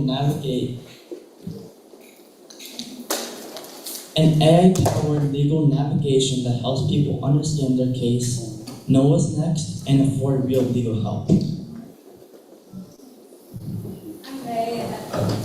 I'm May, and I'm the CEO of our company, so you're probably wondering why it says the man who begged on his knees. A little background story about why this company is our idea and everything. So I grew up with both my parents in the legal field, and my mom's an attorney, so obviously as I grew up, I heard a lot of the cases that she'd done, and every time we meet someone new, we go see family, she brings up this one case that I have a very specific memory of. So it was the early 2000s, and my mom just became a lawyer. And she met this man who was very poor, and he came to Beijing, a big city, seeking for working opportunities. And he broke his phone, so he went to the local market to fix it. And after the Martian, they didn't fix it. They didn't offer him a refund or any substitutional plan. So acting out of instinct, he stole one of their phones and ran away. So sadly, he got caught. And what he was facing was criminal and robbery. He didn't have a lot of money, and so when he needed to find an attorney, he found my mom. And after learning that the attorney fee is around $500, he got on his knees and begged and cried. And I remember what he said. He said, "Please save me, not help me." So that story has stuck with me for a very long time, and this is why we came up with this idea to help the people who are in need and make legal help more accessible. Hi, I'm Zelly, and I'm the CFO. So since 5th grade, AI has been integrated into my life, and I've usually, almost always seen it being applied to, the educational sector. And I feel making it be applied to other sectors, for example, law, is also really innovative and is something that I'm really awesome. Hi, I'm Leo, and I've used AI a lot of times, mostly pretty meaningless. But this time I want to build something truly helpful.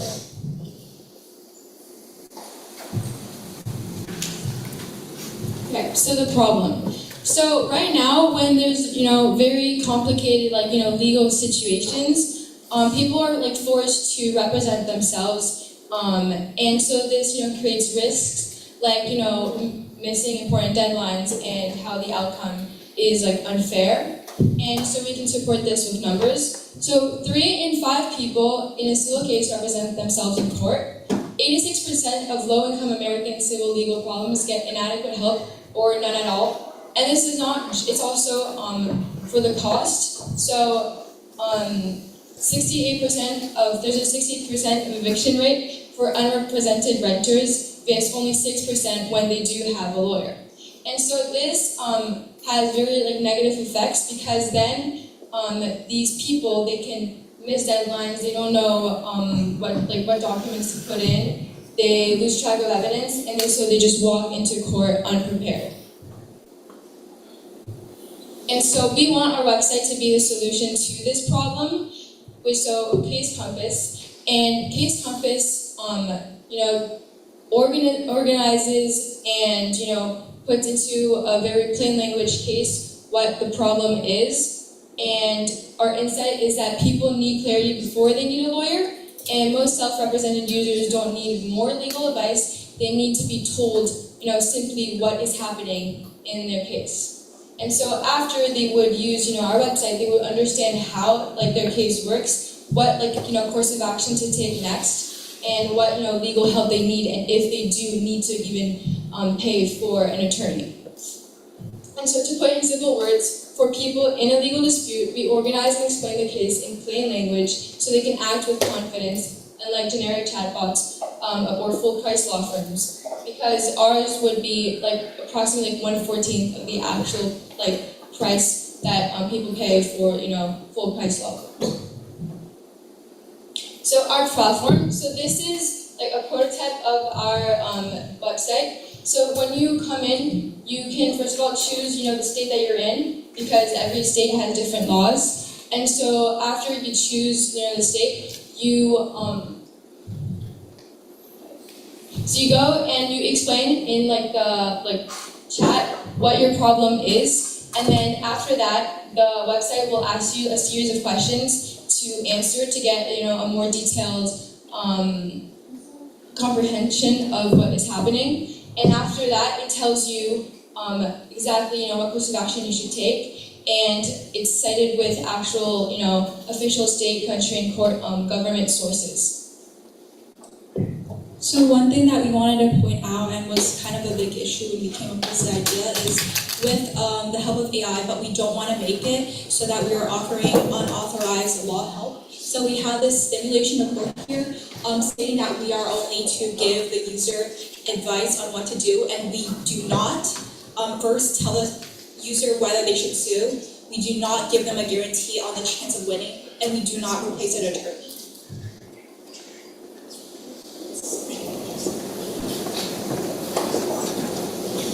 And so, on who are our customers? The first one is low and middle income people who cannot really afford traditional legal services, and including people who want to represent themselves in the civil cases. And the cases we are aiming for in our early stages are housing, employment, consumer debt, and small claim disputes. And one aspect of our platform is, additional to AI, we also want to collaborate with other small law firms or new lawyers seeking clients, which we can also earn profit from by referring them to our clients. So our market size, first of all, is TAM. We're going to have 5.7 billion per year, targeting 19 million low-income Americans experiencing legal trouble at least once per year. And for serviceable, addressable markets, we're going to have 200 million plus per year, depending on states. And for the serviceable obtainable markets, it will be 1.98 million per year. But why now? The first reason, the justice gap is widening. Civil legal needs are outpacing the capacity of legal and public defenders nationwide. Second reason, AI is finally reliable enough. Modern models can document, cite sources, and separate facts from interpretation at a fairly low cost. And the third reason, courts are going digital. E-filing and remote hearings are now the standard, but self-represented users still need help navigating them. The final reason, regulators are opening the door. States are piloting AI-assisted self-help tools and updated unauthorized practice of law guidance. And this is the chart. So for the columns, you have all the competitors and case compass. And for the rows, you have all the characteristics. So as you see, we have attorney can correct the AI-generated case workspace, which none of the other competitors have. Plus, the separates verified facts from AI interpretation and builds a case timeline. And our price per month is fairly low. So here's how we make money. We have a freemium AI case workspace and $25 per month pro subscription for full case support, plus a 20% referral fee on attorney consultations booked through partner firms.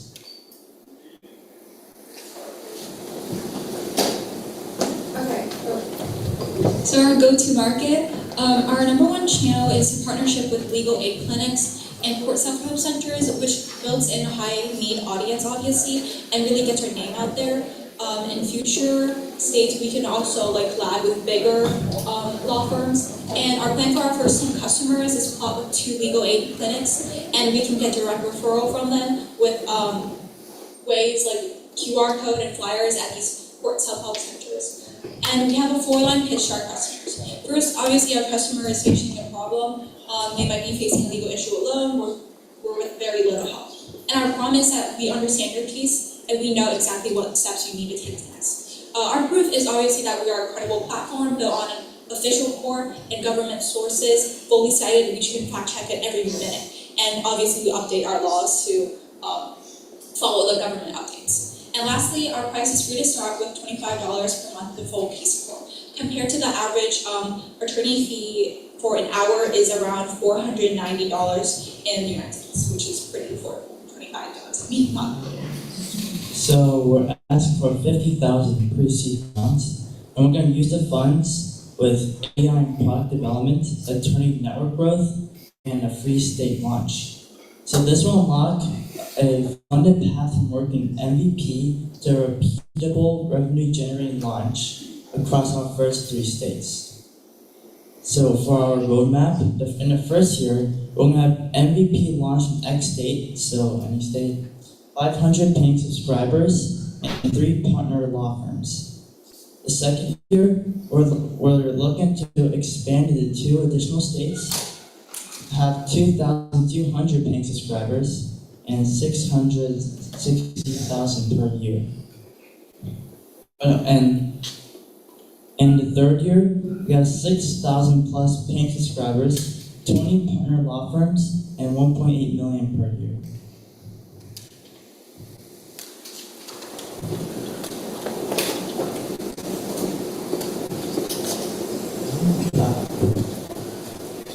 Okay, so here's our financial projection.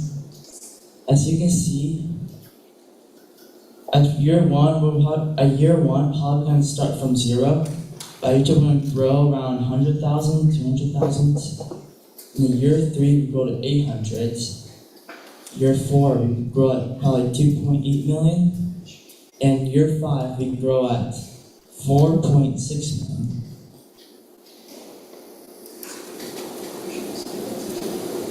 Thank you.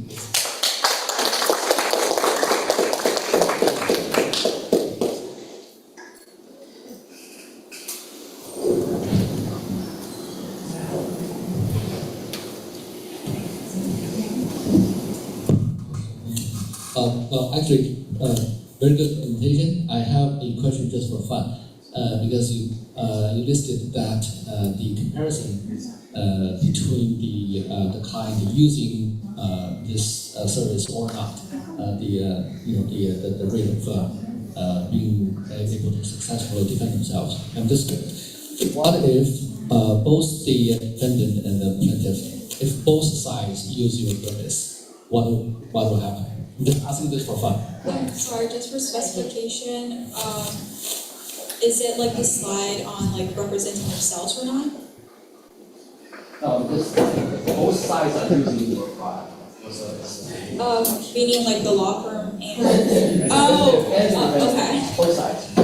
So we believe that obviously in a lot of cases you see like really good lawyers like representing the evil side, and a lot of like lawyers get judged for that. So obviously our service, we try to stay like as neutral as possible, and our mission and our vision is to really help people who are in need for like legal services, no matter which side they stand on. And the outcome of those cases, I just can't really like answer like, oh, this side's gonna win, that side's gonna win. But we believe that we will do our best to help our customers win.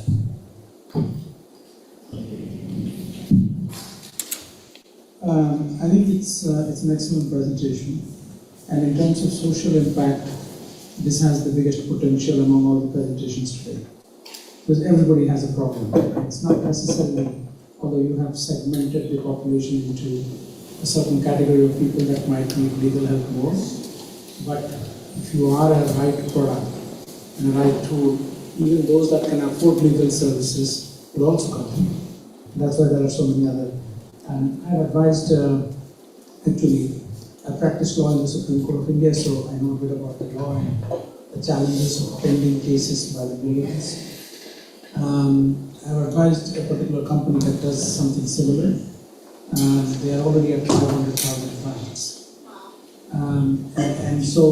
And it just grew like that. So one advice would be, if you're really going to do this, don't go for too many specializations. That particular company, they basically, if you have a problem on the roadside, when the cops come and they put a fine on you, you've got to pay your speeding or this, and you say, okay, I'll fight it out in the court, and then you go with that. And then what they do is they do mediation and other things, and so that's how they scale rapidly, because they don't do too many things. When you're doing too many things, it gets complicated, because then you need too many experts to be able to advise. So you could certainly do that as you grow. But to start with, I think it's much more scalable in terms of an idea that you pick up a particular thing that has the maximum likelihood of impact. And I saw the eviction part you mentioned. I think that's a very high impact segment in the US context. So that's just a suggestion.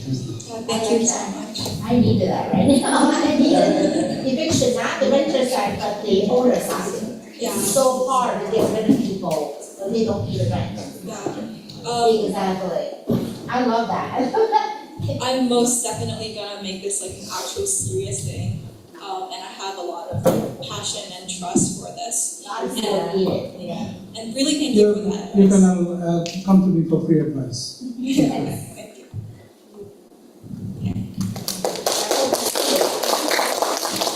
Okay, thank you very much. And I think this is our last team. Yeah. Well done. So before I order the pizza, you have enough food, and but before that, we want to honor our judge because some of them will leave. So I'm gonna coin our instructor for this session, and also all the judges come out. Okay, we'll be very strict, and we're here.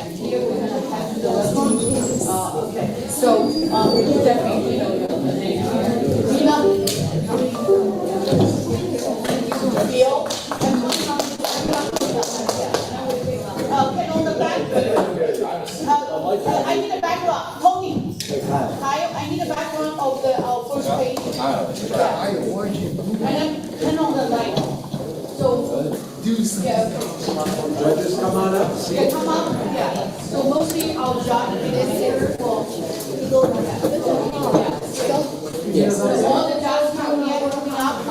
All the judges. So it's mostly for our live stream. students already hired in the community.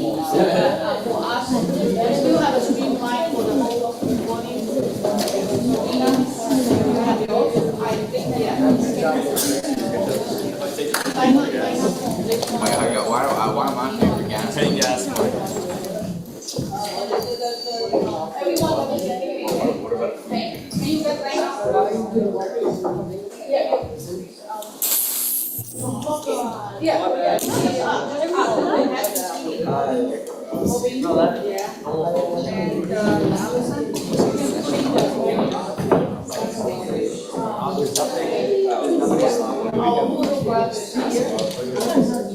Oh, yeah, we have a teacher, yeah, you can help me with Alex.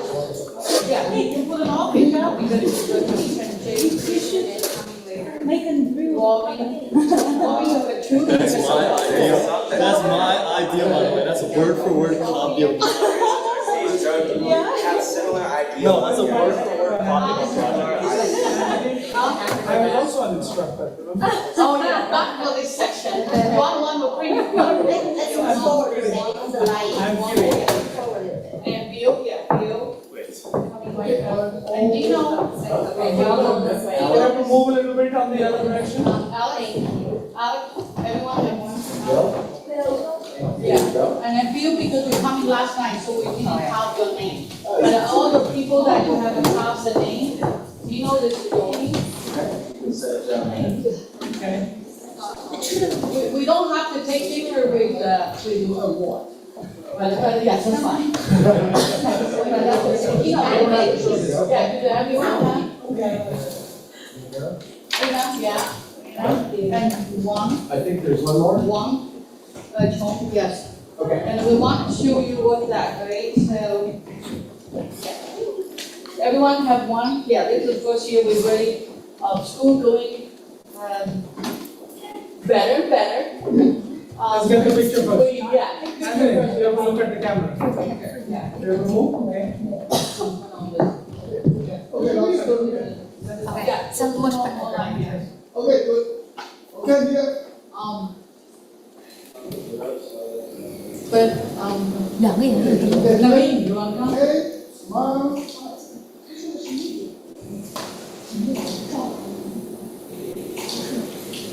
Thank you. Chelsea, you get one too?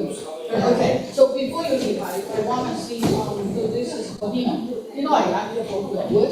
Yeah, Dino, get there. Oh, I grabbed the wrong one. I got Jacob's. So, okay, so hold on. I just want to show what we get into this first year, right? We really recognize, but the first 2 years too cool. Trying to survive, but we finally getting this apple. Just want to show the apple. Nice. And have your name. Oh, wow. And put an office and nice, okay, so, but Bill, you coming last time, so we did not put your name, okay? But you can, yeah, just have our school name at least, you coming, so, okay, I hope you, Nice. this is our appreciation Yes, for you coming here and see us grow, you know. Yes. From super high. Okay, we had a restaurant, cars, you're driving, you're taking, so you're driving, right? Lunch. Alright, what's the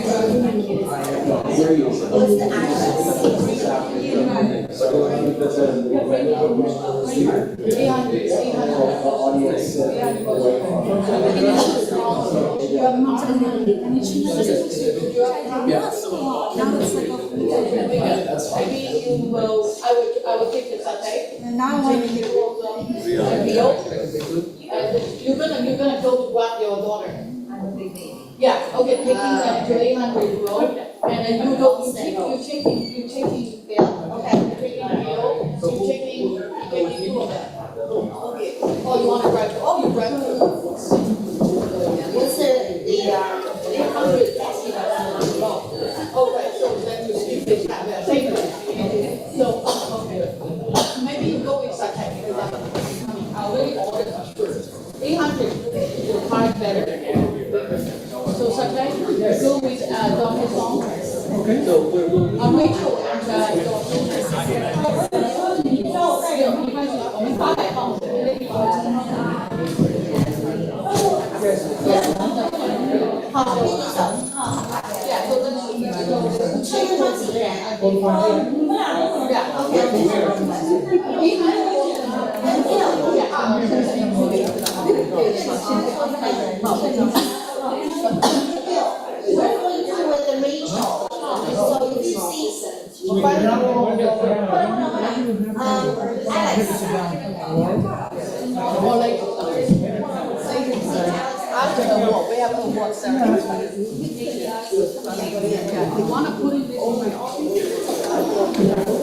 More probably than one thing, because the other thing is like, my understanding is, previously, well, the product is not one party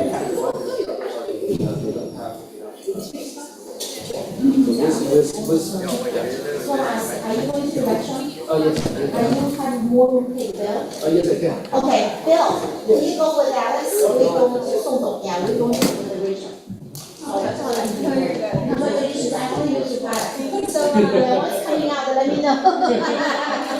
Because I like it so much. I did too, I think it has highest score. Contact info, or should I ask Miss Angelina to contact us in the future if I have it? Yes, please do. I definitely want to use it.你的 whole team 我都要跟你 make a connection。你在你的 whole team，你是在这边读高中还是在国内啊？你在哪里啊？ Hello. 马上申请了哈，马上10年级，10年级跟 Michael 一样的。啊，这么样子的，很成熟。